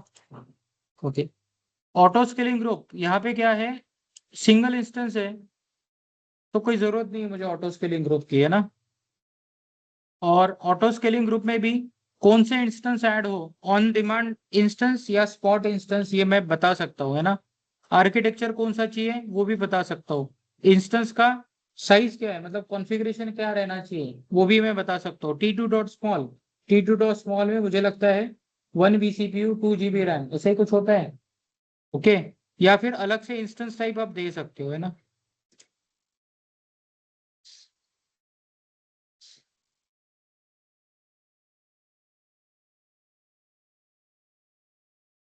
Then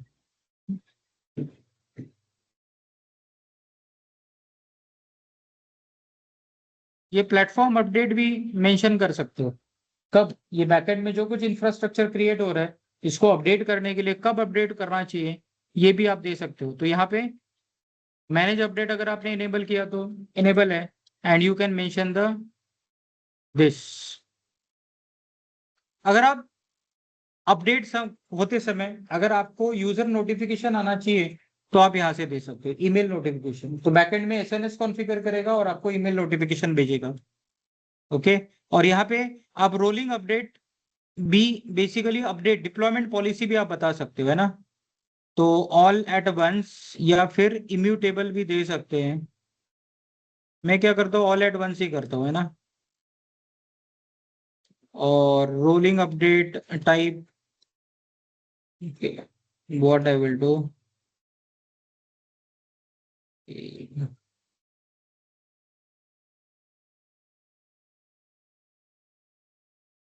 now see whatever option we have selected it is listed here। Okay, और इसको क्या करेंगे, will try to create it. तो elastic beanstalk is launching your environment, this will take a few minutes. और मैं क्या करूंगा, इसको डुप्लीकेट टैब में जाता हूँ।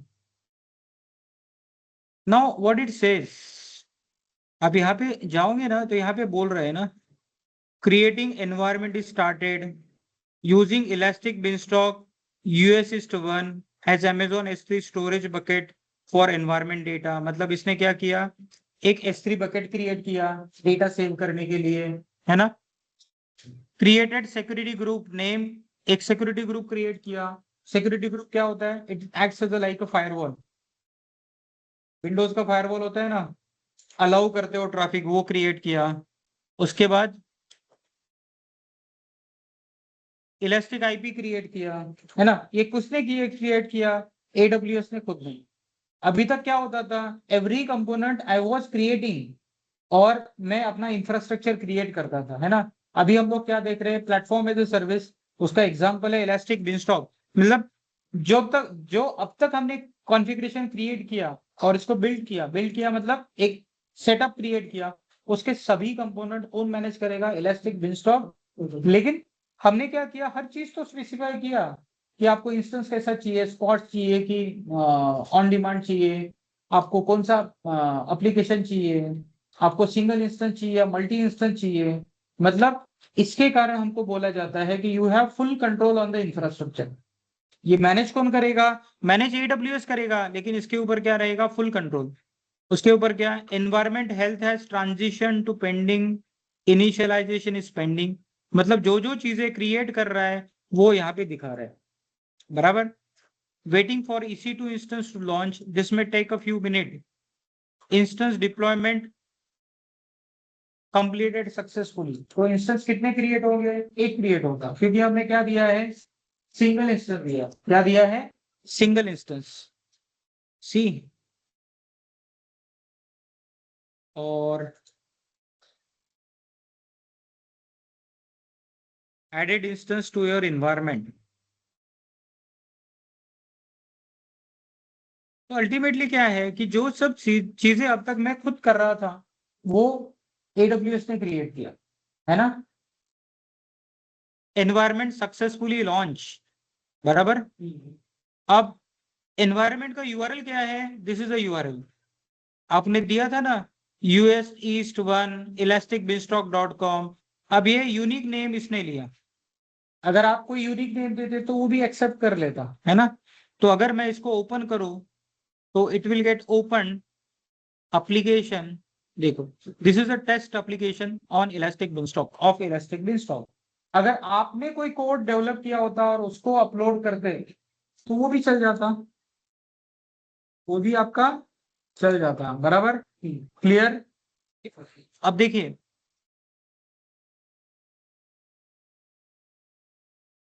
यहाँ पे मैं क्या दिखाऊंगा।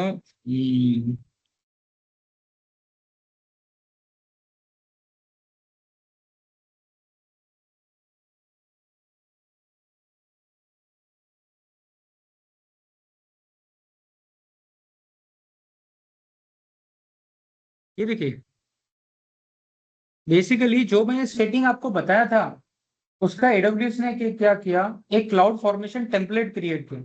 लास्ट के सेशन में मैंने आपको क्लाउड फॉर्मेशन टेम्पलेट बताया था। Cloud formation is nothing but IAC, infrastructure as a code. मतलब instead of giving instruction using portal और यूजिंग AWS CLI, आप एक टेम्पलेट क्रिएट कर सकते हो। टेम्पलेट को डिप्लॉय करोगे तो वो इंफ्रास्ट्रक्चर आपका क्रिएट हो गया। हमने देखा था VPC क्रिएट करने के लिए क्लाउड फॉर्मेशन टेम्पलेट यूज किया था। हमने EC2 इंस्टेंस डिप्लॉय करने के लिए क्लाउड फॉर्मेशन टेम्पलेट यूज किया था। इसी तरह से ये जो इंफ्रास्ट्रक्चर क्रिएट हुआ ना, इसका ये क्लाउड फॉर्मेशन टेम्पलेट यहाँ पे क्रिएट हो गया ना, बराबर। अगर मैं ये स्टैक डिलीट कर देता हूं यहां से तो मेरा इलास्टिक बिनस्टॉक भी क्या हो जाएगा?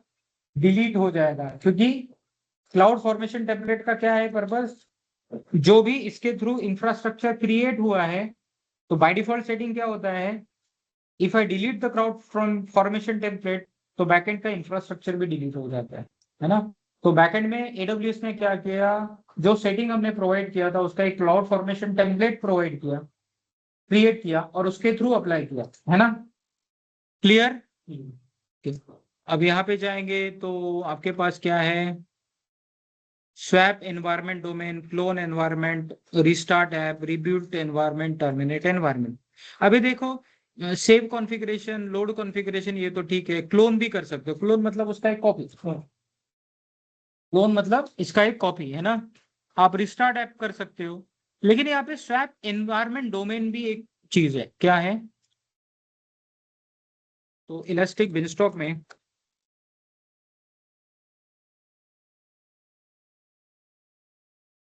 क्या एक वर्ड है? स्वैप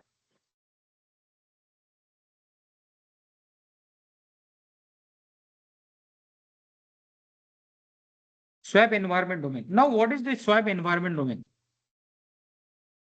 जब आपको कोई एप्लीकेशन अपडेट करना है, जब आपको कोई एप्लीकेशन अपडेट करना है तो आप क्या करते हो? जो मेरा एप्लीकेशन सर्वर है उसके ऊपर अपडेट कर देते हो, बराबर। लेकिन एक दूसरा तरीका भी है। क्या है? समझो ये आपका एप्लीकेशन है, प्रोडक्शन एप्लीकेशन है, ओके। और ये है आपका testing. This is a server.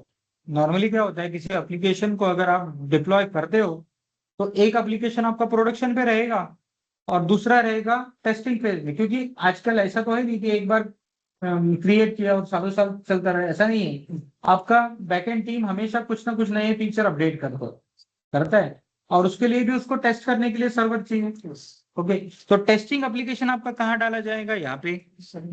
मतलब आप दो AWS इलास्टिक बिनस्टॉक के एनवायरनमेंट क्रिएट करो, एक रखो प्रोडक्शन और दूसरा रहो टेस्टिंग। तो ये आपका प्रोडक्शन है और ये टेस्टिंग है। अब समझो टेस्टिंग आपका कंप्लीट हो गया। टेस्टिंग कंप्लीट हो गया मतलब this should be production, and ये प्रोडक्शन में जाना चाहिए ना। तो आप क्या करते हो, यहाँ पे एनवायरनमेंट स्वैप करते हो। मतलब इसको क्या बनाया आपने, इसको प्रोडक्शन बना दिया, और इसको क्या कर दिया आपने, प्रोडक्शन,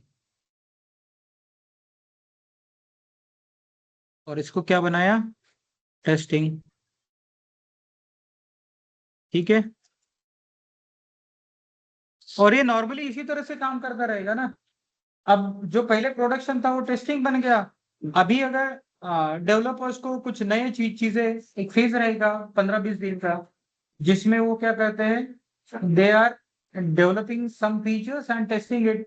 तो वो अभी टेस्टिंग एनवायरनमेंट पे चेक करेंगे, and if everything is fine, that testing will become production and production will become testing. इसको बोलते हैं स्वैप एनवायरनमेंट यूआरएल, और इसमें सिर्फ डोमेन यूआरएल स्वैप होता है, बराबर। इसमें क्या होगा, डोमेन यूआरएल स्वैप होगा। आपको कोई सर्वर चेंज हो रहा है क्या बैकएंड का, नहीं। ओके, तो वो भी आप कर सकते हो, है ना। और क्या कर सकते हो, क्लाउड वॉच अलार्म भी क्रिएट कर सकते हो, है ना। लेकिन अभी क्लाउड वॉच हमने देखा ही नहीं, तो क्लाउड वॉच अलार्म क्या करेंगे। तो this is what elastic beanstalk is, right. Version change करना है तो, अगर प्लेटफॉर्म का वर्जन हमने पाइथन 4.10 लिया, तो अभी आधे घंटे में थोड़ी चेंज होगा। लेकिन अगर पाइथन 4.11 आ गया, तो इसको अपडेट करने के लिए आप यहाँ से कर सकते हो। Means you have everything in elastic beanstalk. तो आपको नहीं लगता काफी कन्वीनियंट एप्लीकेशन है इलास्टिक बिनस्टॉक, बराबर। जो चीजें आपको आप खुद कॉन्फ़िगर करते थे, उसके लिए इतना कॉन्फ़िगरेशन करते थे, वो अभी इलास्टिक बिनस्टॉक में खुद से दे दिया ना। बैकएंड का जितना सारा चीजें है वो क्या मैनेज करता है, AWS खुद मैनेज करता है। हमको कुछ करने की जरूरत है क्या, नहीं। तो यहाँ पे अगर जाऊंगा मैं, तो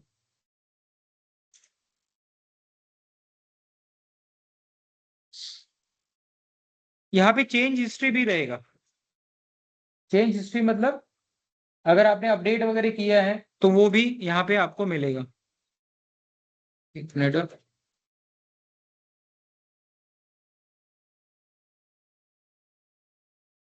ये देखिए, ये देखो, एक इंस्टेंस क्रिएट हो गया t2.small का, है ना। ये किसके थ्रू हुआ है, इलास्टिक बिनस्टॉक के थ्रू, मैंने खुद नहीं क्रिएट किया। दूसरा, इलास्टिक आईपी इसको मिल गया। What is elastic IP, elastic IP is nothing but the static IP. अभी तक हमने इलास्टिक आईपी क्रिएट किया है क्या, नहीं क्रिएट किया। अभी बाय डिफॉल्ट जो हुआ है वो, अगर आपको इलास्टिक आईपी क्रिएट करना है तो आप कर सकते हो। एक इलास्टिक आईपी क्रिएट करो, EC2 इंस्टेंस कॉन्फ़िगर करो, और EC2 इंस्टेंस को instead of by default IP attachment आप इलास्टिक आईपी भी अटैच कर सकते हो। क्या कर सकते हो, इलास्टिक आईपी भी अटैच कर सकते हो। Now what I will do, I will delete this environment.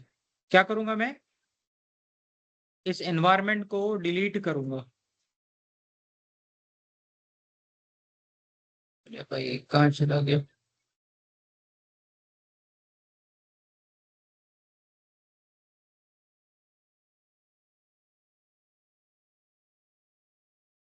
Elastic Beanstalk है ना। We are on this Elastic Beanstalk, और कुछ कर सकते हैं क्या भाई।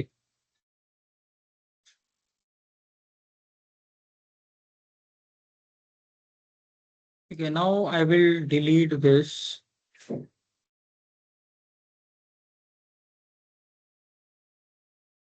हम लोग क्या करेंगे, इसको डिलीट करेंगे ना। डिलीट मतलब terminate environment. Now I need to specify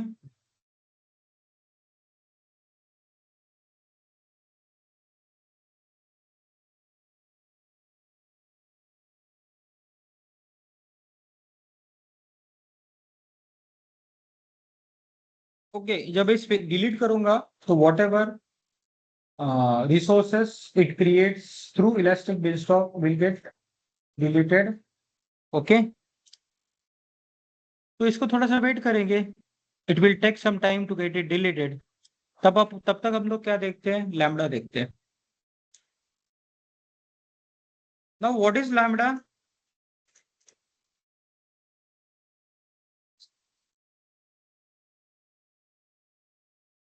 it's a serverless computing, है ना।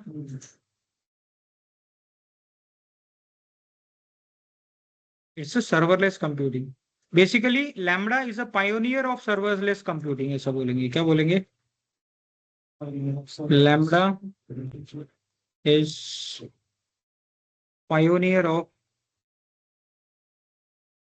सर्वरलेस कंप्यूटिंग, है ना। मतलब सर्वरलेस का जो कॉन्सेप्ट है वो लैम्बडा के थ्रू आया, लेकिन आज बहुत सारी एप्लीकेशन सर्वरलेस ही है। जैसे S3 हमने कॉन्फ़िगर किया। अब देखो, ऐसी जो भी एप्लीकेशन जिसका कॉन्फ़िगरेशन बैकएंड में आपने मैनेज ना किया हो वो है सर्वरलेस।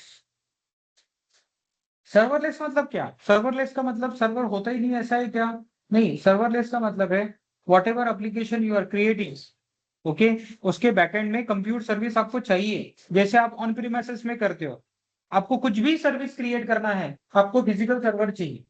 क्या चाहिए? तभी तो रन हो पाएगा ना, चाहे कुछ भी हो। चाहे आपको फाइल सर्वर क्रिएट करना है, चाहे आपको वेब सर्वर क्रिएट करना है, चाहे आपको डीएनएस, डीएचसीपी, ऑफिस 365, है ना। ऑफिस 365 तो क्लाउड पोर्टल है, लेकिन रिलेवेंट कोई एप्लीकेशन रहा वो, जैसे एक्शन सर्वर। एक्शन सर्वर क्या था? पहले ऑन प्रीमाइसेस में कॉन्फ़िगर करते थे, अब एक्सचेंज ऑनलाइन करके आ गया, ऑफिस 365 के थ्रू हम उसको एक्सेस करते हैं ना।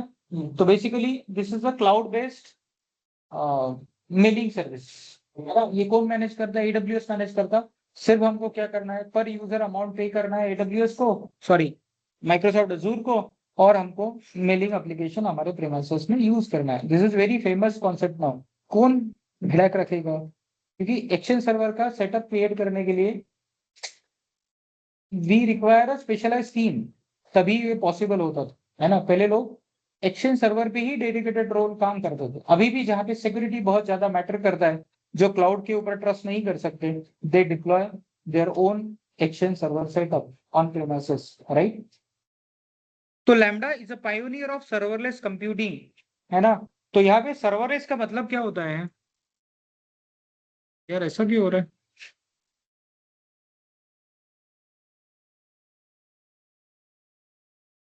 Serverless means you don't manage it, है ना। It does not mean server is not used.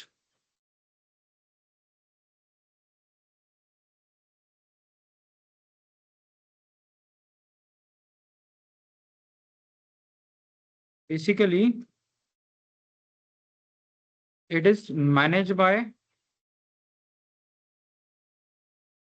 AWS. You don't manage it, right? 2-3 दिन पहले किसी ने मुझे क्वेश्चन पूछा था ना सर्वरलेस के बारे में। तुमने पूछा था? कोई तो था। आपने पूछा था?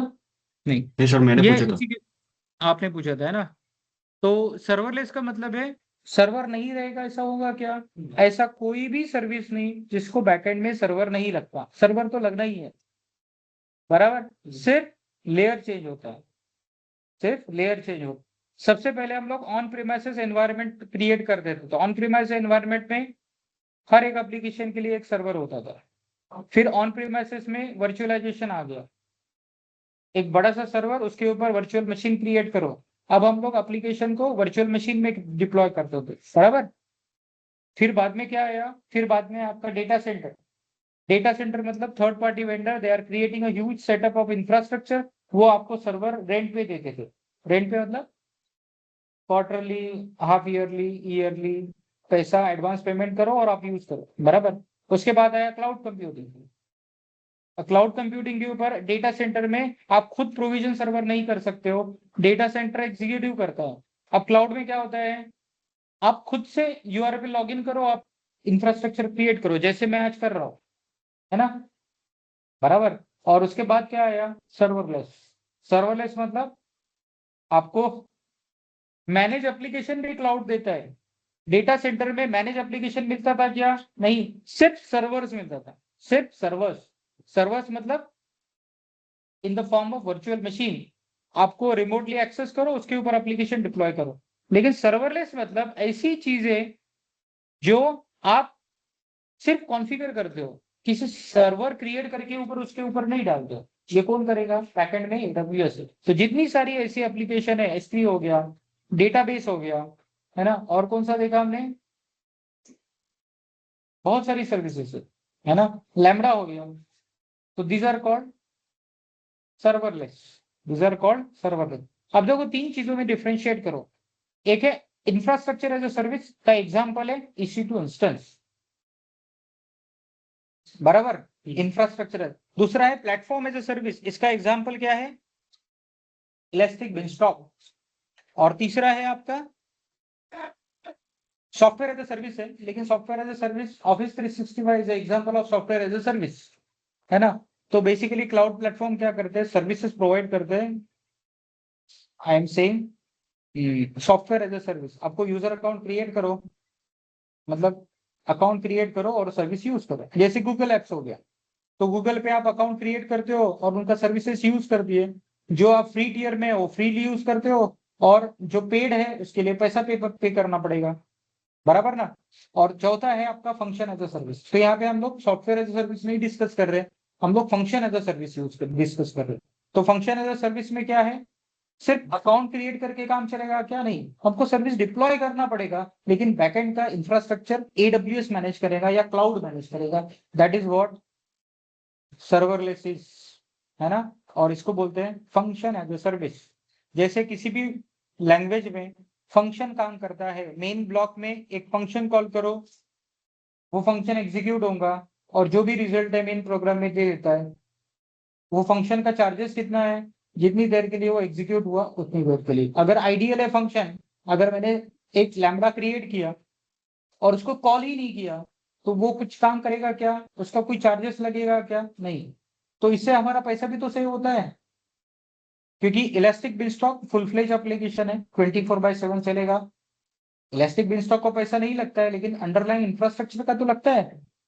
EC2 इंस्टेंस फुल फ्लेज चलेगा, उसका पैसा लगना ही है, लेकिन लैम्बडा का लगेगा क्या, नहीं। जब भी मैं उसको कॉल करूंगा तभी होंगे।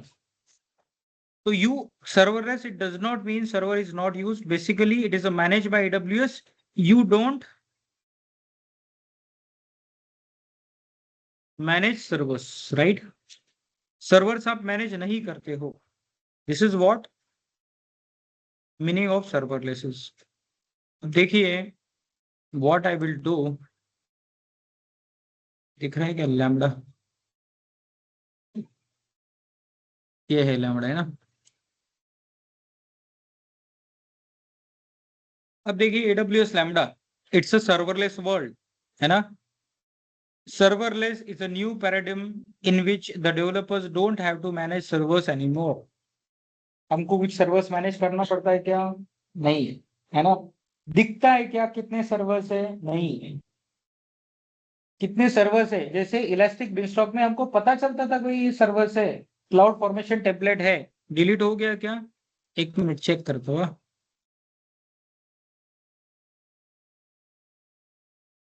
अभी तक हुआ नहीं,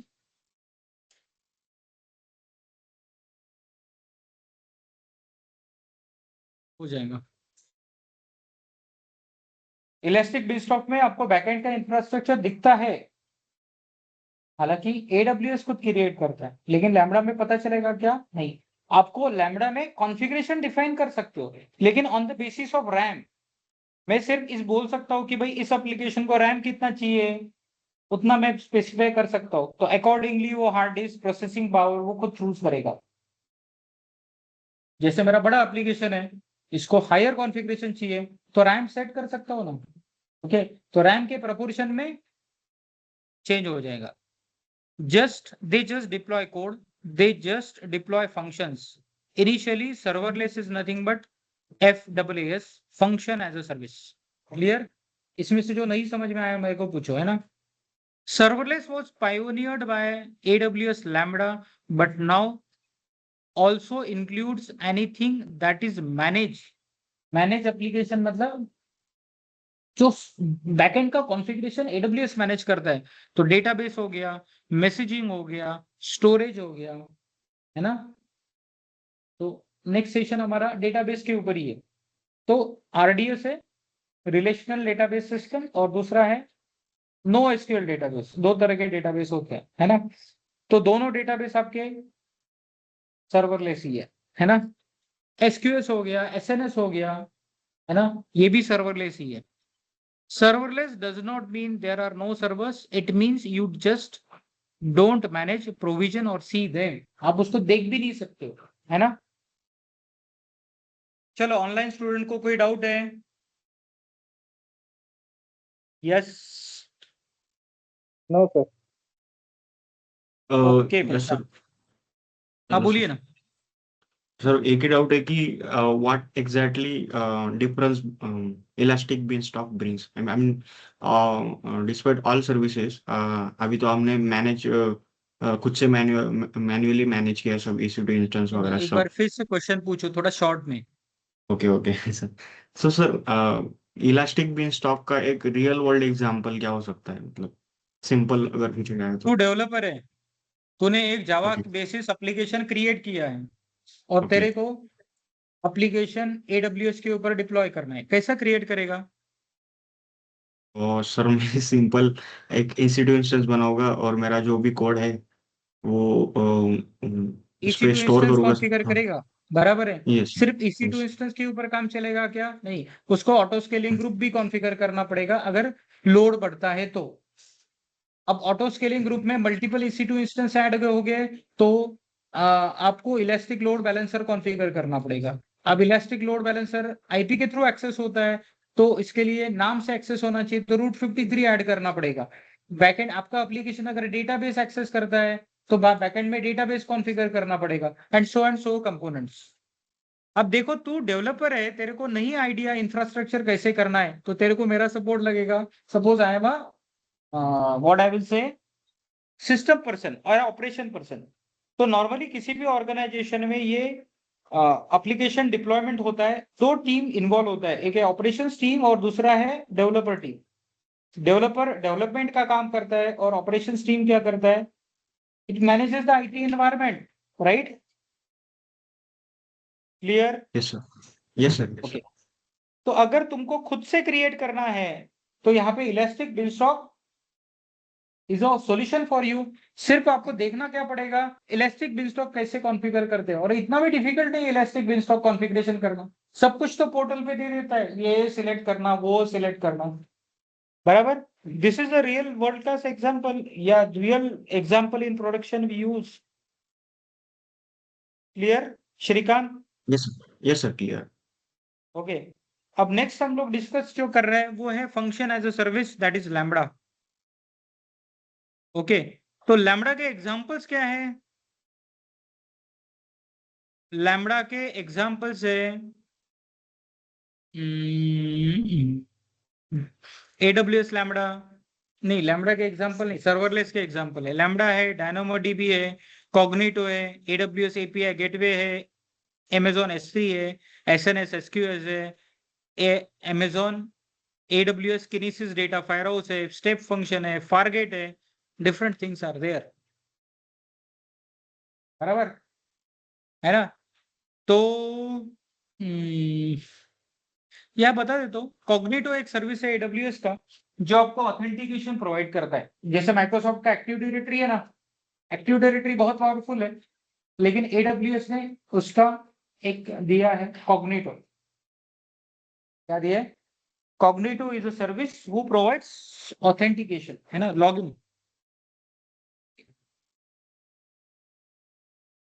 अब देखिए, यूजर को लॉगिन चाहिए तो कॉग्निटो के थ्रू ले सकते हैं, यूजर को कुछ बकेट का डेटा एक्सेस करना है तो कर सकते हैं, है ना। वैसे तो डायरेक्टली डायनामोडीबी से डेटा भी एक्सेस कर सकते हैं, लेकिन हम लोग चाहते हैं यहाँ पे लैम्बडा फंक्शन इंट्रोड्यूस करें, है ना। तो लैम्बडा फंक्शन क्या करेगा, जब भी मुझे कुछ डेटा क्वेरी करना है तो स्पेसिफिक लैम्बडा फंक्शन कॉल होगा और स्पेसिफिक टाइप का जो लैम्बडा फंक्शन में मेंशन किया है वो डेटा फेच करके मेरे को दे देगा। समझो अब मेरी बात, एक तो मैन्युअल क्वेरी में दे सकता हूँ डायनामोडीबी को, डेटाबेस है ना DynamoDB, DynamoDB is a no SQL database. Database में दो तरह के डेटाबेस आते हैं, एक है रिलेशनल डेटाबेस और दूसरा है non relational database. Theory terms बहुत ज्यादा लग रही क्या ऑनलाइन स्टूडेंट्स? नहीं लगना चाहिए, वैसे बहुत सारे सेशन हो चुके हैं। तो अगर आपने नो एसक्यूएल डेटाबेस दो तरह के होते हैं, एक है रिलेशनल डेटाबेस और दूसरा है no relational database. Now what is relational database and no relational database, what is the difference? Yes, कुछ पता है आपको? पता है शोरा? ideas. क्या नहीं, बेसिक डिफरेंस। अब देखो, सबसे पहला इंपॉर्टेंट चीज, कोई भी हाँ Everyone की ज्यादा ideas. नहीं, बेसिक सर्विस समझने के लिए एक दो लाइन में उसका मतलब समझ में आना चाहिए। Okay. ये सर्विस Managed by cloud. गलत है, दोनों मैनेज क्लाउड ही करता है ना। इसका बेसिक डिफरेंस क्या है, सुनो, अगर आपको नेक्स्ट टॉपिक डेटाबेस ही लेने वाला हो तो डिफरेंस क्या है आरडीएस में और नो एसक्यूएल डेटाबेस में। तो आरडीएस का मतलब होता है रिलेशनल डेटाबेस सिस्टम। आरडीएस का मतलब क्या होता है?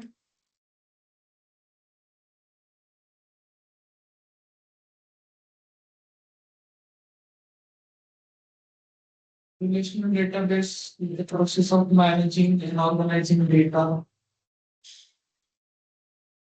मतलब tables, बराबर और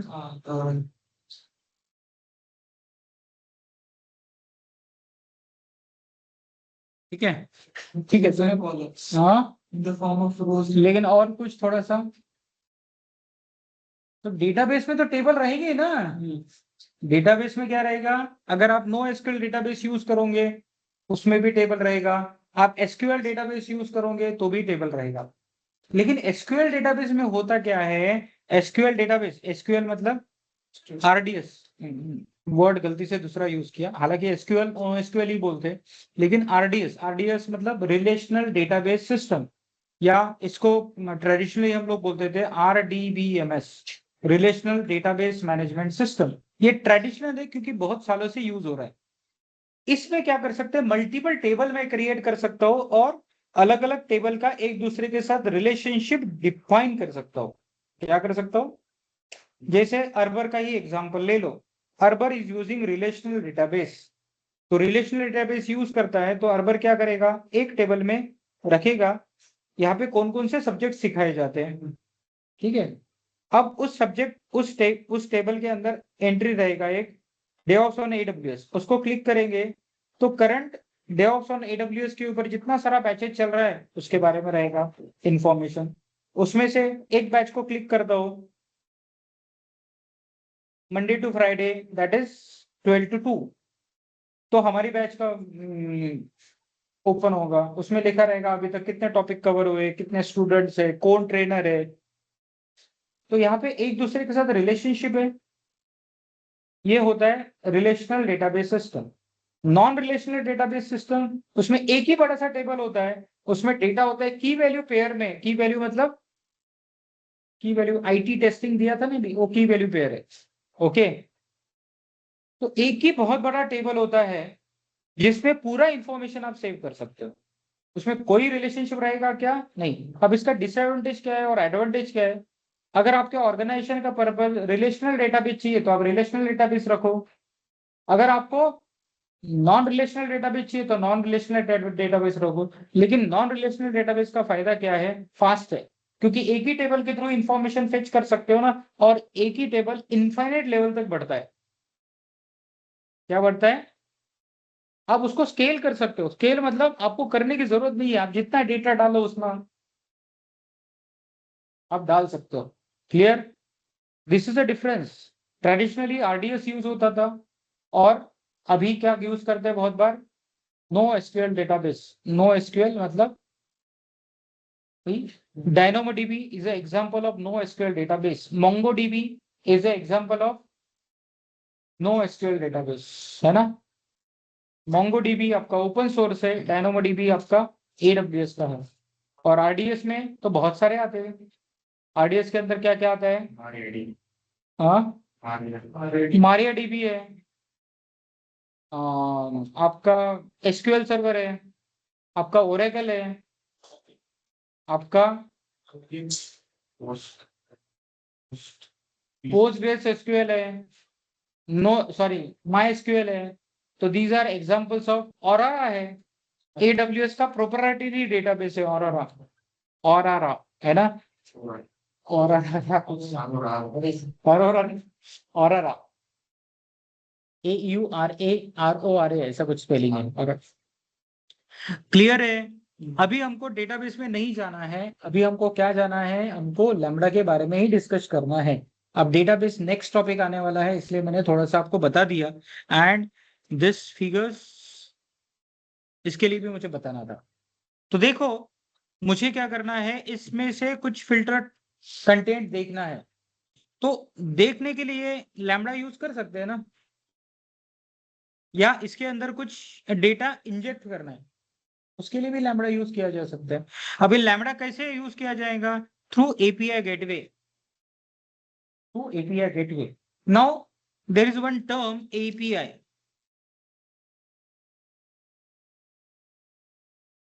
क्या होता है एपीआई का मतलब?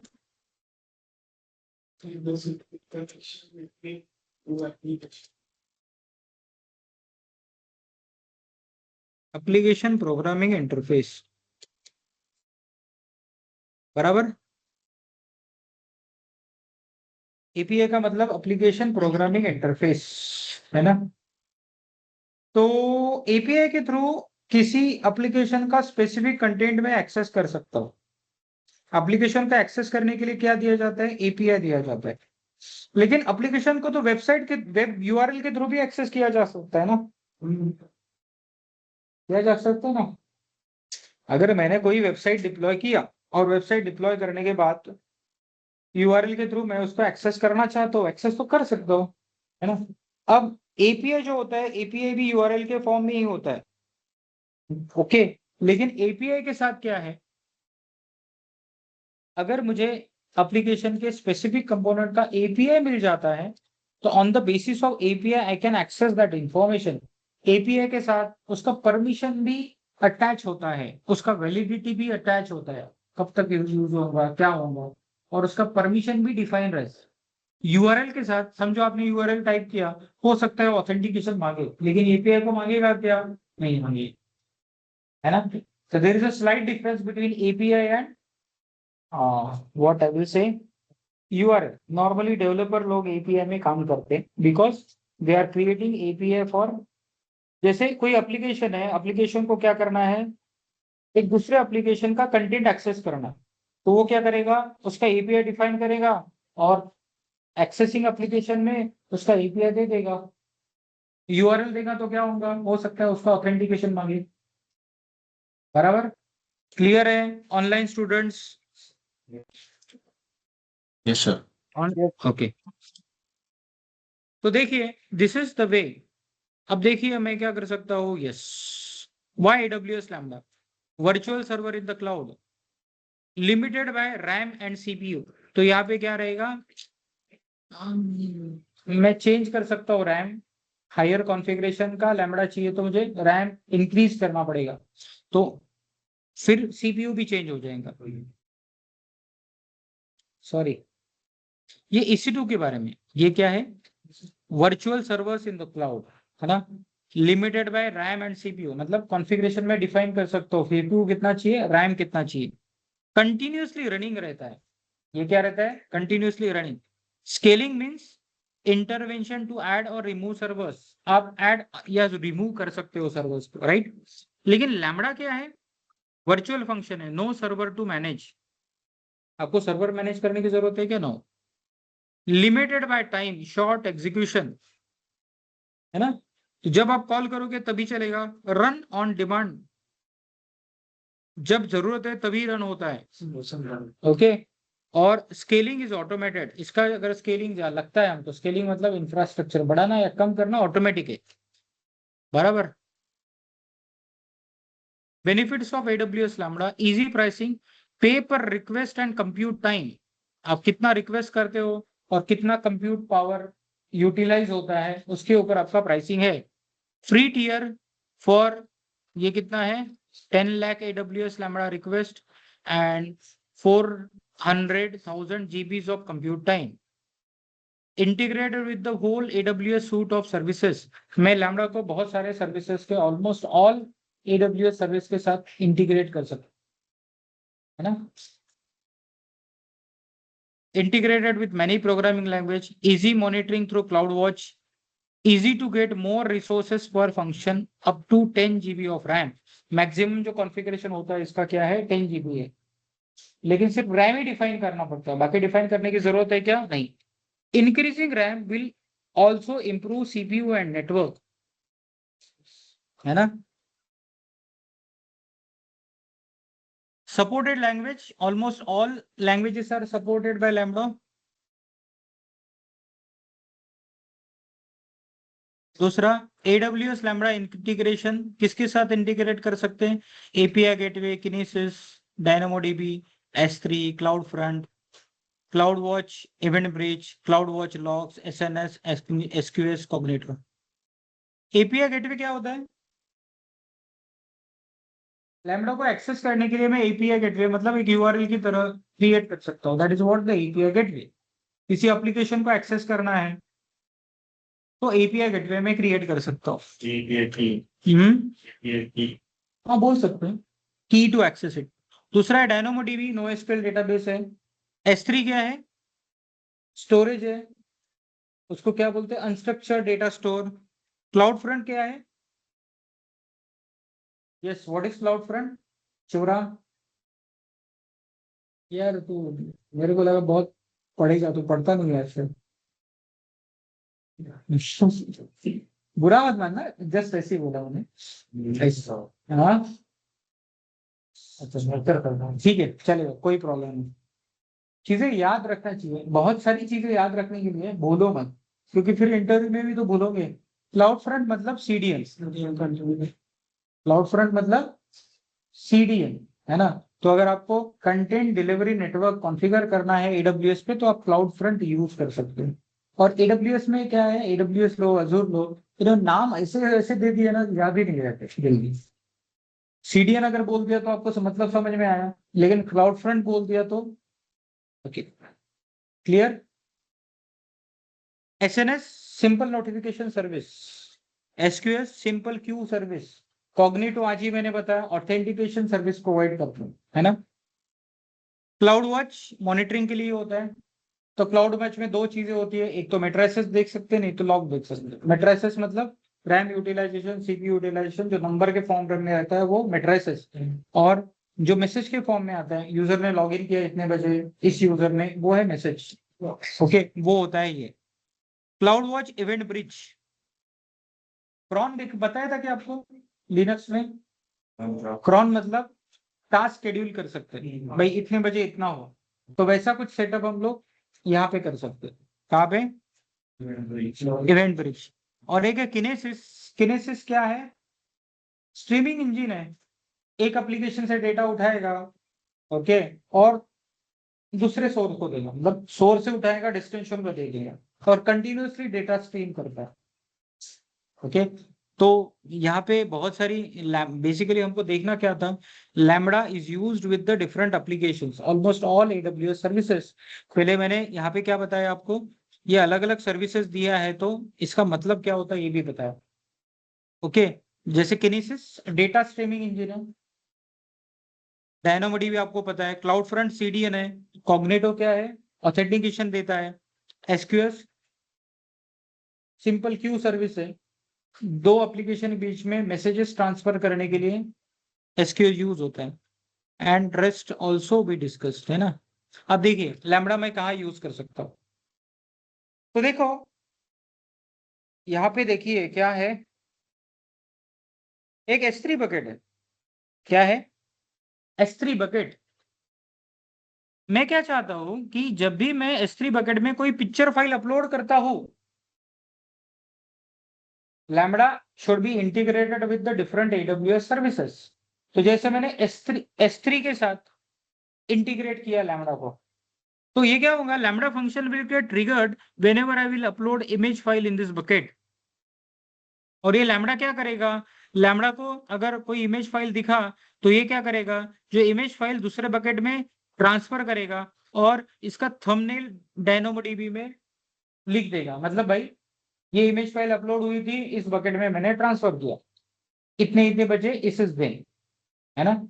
ये आप प्रैक्टिकल करके देख सकते हो। क्या करना है, एक S3 बकेट लेना है, ओके, सोर्स बकेट, एक लैम्बडा फंक्शन डिफाइन करो, लैम्बडा फंक्शन में बताओ भाई अगर इमेज अपलोड होता है सोर्स बकेट में तो ये ट्रांसफर करके डेस्टिनेशन बकेट में लिख दे और डायनामोडीबी में क्या करो, एंट्री कर दो। तो लैम्बडा का यूज केस क्या है, जब भी मैं इमेज फाइल अपलोड करूंगा लैम्बडा ट्रिगर होगा, और ट्रिगर करने के बाद इमेज फाइल को कॉपी करके दूसरे बकेट में डाल देगा और डायनामोडीबी में एंट्री कर देगा।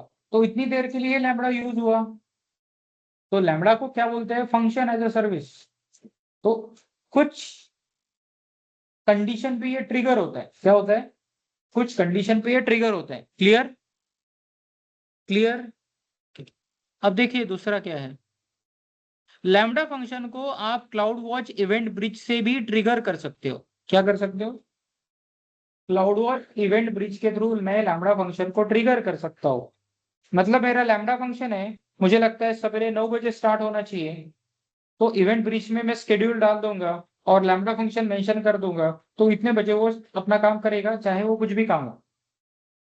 तो काम तो लैम्बडा फंक्शन के अंदर डिफाइन करना पड़ेगा ना, ओके। तो इस तरह का मैं कर सकता हूँ। अब लैम्बडा का एक प्रैक्टिकल में दिखाने वाला हूँ, या आप छोटा प्रोजेक्ट भी बोल सकते हो। हमारे ऑर्गेनाइजेशन में फ्लीट ऑफ सर्वर्स है, EC2 इंस्टेंस है। इन EC2 इंस्टेंस को सवेरे 9 बजे स्टार्ट करना है और शाम को 9 बजे बंद करना है। तो लैम्बडा का इस्तेमाल कर सकते हैं। यहाँ पे दो लैम्बडा फंक्शन डिफाइन करूंगा, एक है स्टार्ट EC2 फ्लीट, दूसरा स्टॉप EC2 फ्लीट। उनका काम क्या रहेगा, जितने इंस्टेंस हमने ऐड किए उस लैम्बडा फंक्शन में उसको स्टार्ट करेगा और जितने लिए है उसको स्टॉप करेगा, और उस लैम्बडा फंक्शन को शेड्यूल करेंगे कितने बजे चालू होना है कितने बजे नहीं। वो क्लाउड वॉच लॉग इवेंट या इवेंट ब्रिज दिया था ना, नाम क्या है, क्लाउड वॉच इवेंट ब्रिज। पहले उसका नाम शायद क्लाउड वॉच लॉग इवेंट ऐसा था, अभी उसका नाम चेंज हो गया, it is a event bridge service, है ना। क्लियर हो गया लैम्बडा के बारे में। मतलब मैं क्या कर सकता हूं, लैम्बडा डिफाइन कर सकता हूं, क्या कर सकता हूं, लैम्बडा डिफाइन कर सकता हूं, है ना। ठीक है।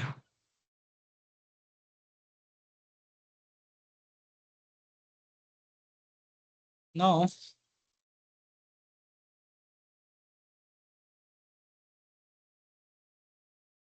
ऑनलाइन स्टूडेंट को कोई डाउट है?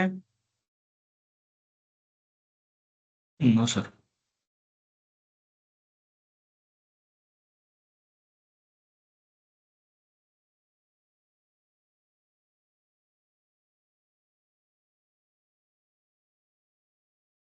ठीक है, डिलीट हो गया cloud formation template, EC2 instance.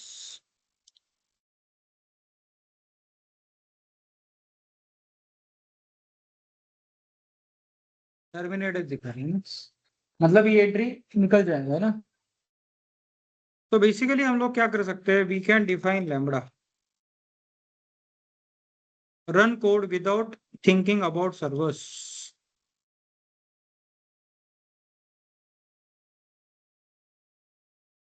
ये दो तीन लैम्बडा फंक्शंस मेरे पास ऑलरेडी है ना। ये लैम्बडा कंटिन्यूसली रन तो होता नहीं है, जब मैं उसको कॉल करूंगा तभी रन होगा, तो कोई फर्क नहीं पड़ता वैसा लैम्बडा क्रिएट करके रखे तो। तो यहां से क्या कर सकते हैं हम लोग? ओके,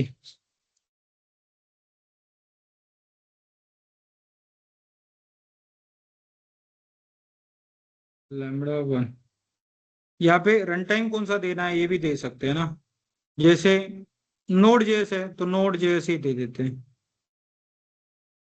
प्रोसेसर का आर्किटेक्चर क्या चाहिए बैकएंड का, दैट आई कैन डिफाइन। अब यहाँ पे आर्म का मतलब क्या होता है? What is the meaning of arm? Advance RISC machine, है ना? मैंने 3-4 बार बताया ना। हाँ वही बोल रहा हूँ। थोड़ा सा काम करो आप, जब भी सेशन हो जाए ना उसको थोड़ा सा रिकलेक्ट करने की कोशिश करो। तो चीजें नई नई है ना, नई नई टर्म्स है, इसलिए हम लोग भूल जाते हैं। और अगर अभी भूलेंगे तो इंटरव्यू में भी भूलेंगे। एंड इट इज ऑब्वियस कि आपको याद ना आए, क्योंकि चीजें नहीं है ना। तो उसको अगर जितनी बार आप रिपीट करोगे उतना याद हो जाएंगे ना। आर्म का बेसिकली प्रोसेसर आर्किटेक्चर है, जैसे हम लोग 32 बिट 64 बिट बोलते हैं ना इंटेल बेस्ड प्रोसेसर में x86, उसी तरह से आर्म भी प्रोसेसर है। तो आप आर्म भी यूज कर सकते हो, आप x86 भी यूज कर सकते हो। ये बेसिकली परमिशन है लैम्बडा के लिए। यहाँ पे lambda by default function VPC.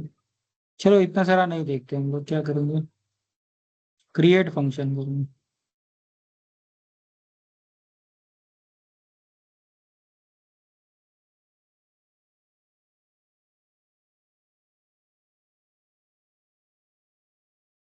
देखो लैम्बडा हो गया। अब लैम्बडा को ट्रिगर भी तो करना पड़ेगा, लैम्बडा को ट्रिगर करना पड़ेगा। तो हमको क्या करना पड़ेगा? देखो लैम्बडा को टेस्ट करना है तो यहां से टेस्ट कर सकते हो, ये लैम्बडा फंक्शन है। अभी तक लैम्बडा को किसी ने ट्रिगर किया है क्या? नहीं। तो यहाँ पे टेस्ट में जाएंगे, क्रिएट न्यू इवेंट, मैं देता हूँ टेस्ट इवेंट 1 के।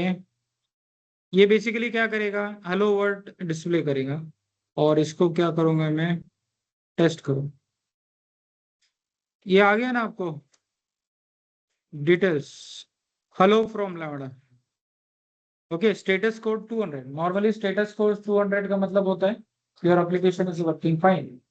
ओके, तो अगर लैम्बडा को रन करना है तो आप, मैंने एक lambda function test lambda function create किया, उसके नोड जेएस का कोड यहाँ पे दिया, और उसने बैकएंड में एक टेस्ट पेज क्रिएट किया है। ओके, जो हेलो वर्ल्ड बताता है, तो यहाँ पे दिया ना hello from lambda. Okay, clear. अब मैं यहाँ पे क्या कर सकता हूँ, ट्रिगर भी ऐड कर सकता हूँ। क्या कर सकता हूँ, लैम्बडा को कौन एक्सेस करे, तो लैम्बडा को कौन कौन एक्सेस करेगा, तो बहुत सारी सर्विसेज लैम्बडा को एक्सेस कर सकती है, लेकिन मैं दूंगा एपीआई गेटवे। मैं क्या करूंगा, क्रिएट न्यू एपीआई, क्या यूज करूंगा, create new API, HTTP API, और इसको मैं करता हूँ ओपन और ऐड करूंगा।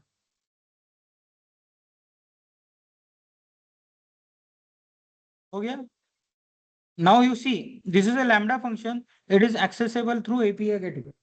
API गेटवे क्या देगा मुझे, API गेटवे एक तरह का एंड पॉइंट देगा, है ना।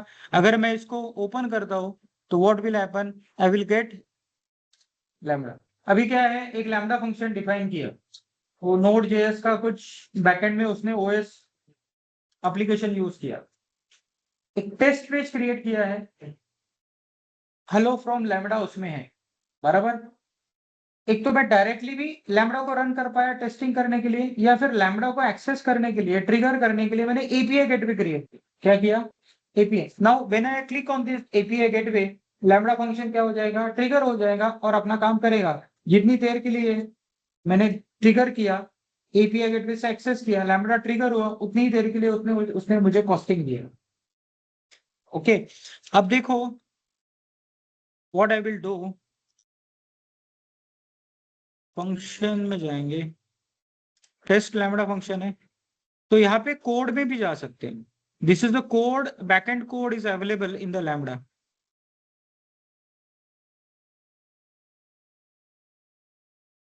तो देखो ये हेलो फ्रॉम लैम्बडा, ये जो नोड जेएस का कोड है यहाँ पे लिखा है ना। अब इसके सिंटैक्स के बारे में तो आपको ज्यादा नहीं पता, ये किसको पता होगा, डेवलपर को, है ना। What I will do, I will edit this.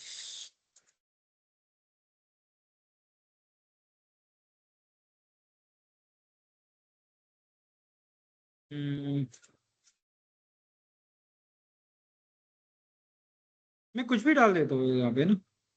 Basically मैंने क्या किया, मैंने इसको अपडेट कर दिया, और अपडेट करने के बाद सेव नहीं कर सकते क्या?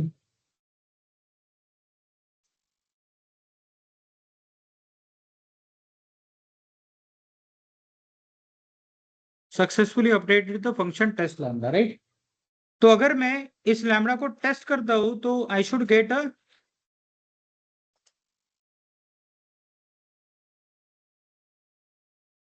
एक न्यू इवेंट क्रिएट करेंगे, टेस्ट करेंगे।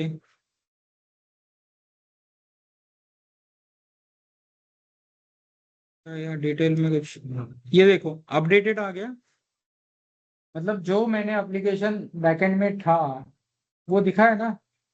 समझ में आया कि नहीं आया। बेसिकली एक सिंपल सा लैम्बडा फंक्शन क्रिएट किया, उसके अंदर हमने कोई लैंग्वेज यूज किया, चाहे पाइथन यूज करो चाहे कुछ यूज करो, क्योंकि बहुत सारी लैंग्वेज आप लैम्बडा के साथ इंटीग्रेट कर सकते हो। उसने एक टेस्ट वेब पेज क्रिएट किया, हेलो फ्रॉम लैम्बडा। तो अगर लैम्बडा को डायरेक्टली टेस्ट करो तो भी वो दिखेगा, अगर मैं एपीआई गेटवे के थ्रू एक्सेस करूँ तो भी वो दिखेगा। अब मैंने लैम्बडा को एक्सेस किया था इसके थ्रू, तो क्या ये अपडेट हो जाएगा? Yes, it has been updated, है ना। तो बेसिकली लैम्बडा कुछ चीजें लैम्बडा के थ्रू जो मैं अचीव करना चाहता हूँ वो मुझे मिलेगा। क्लियर है ऑनलाइन स्टूडेंट्स? Yes, sir. कल मैं आपको क्या बताऊंगा, बताएं, कल आपको बताऊंगा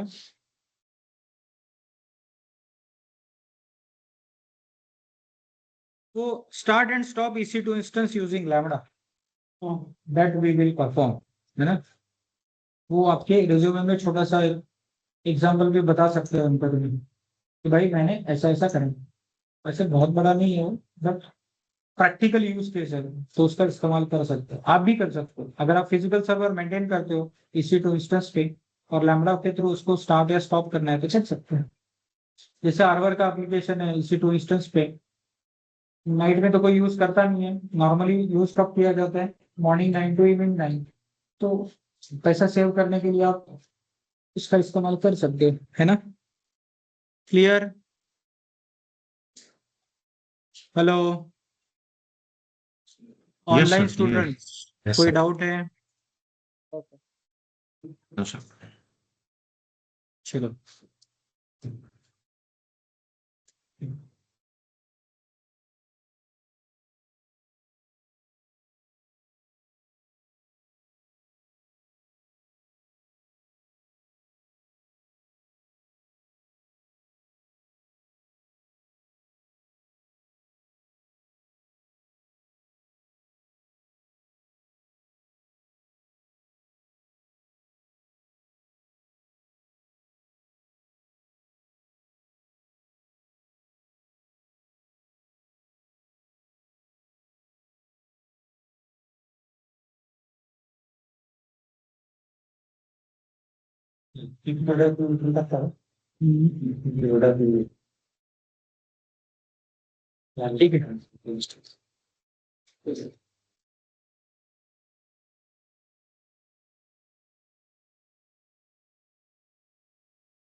ठीक है। ठीक है।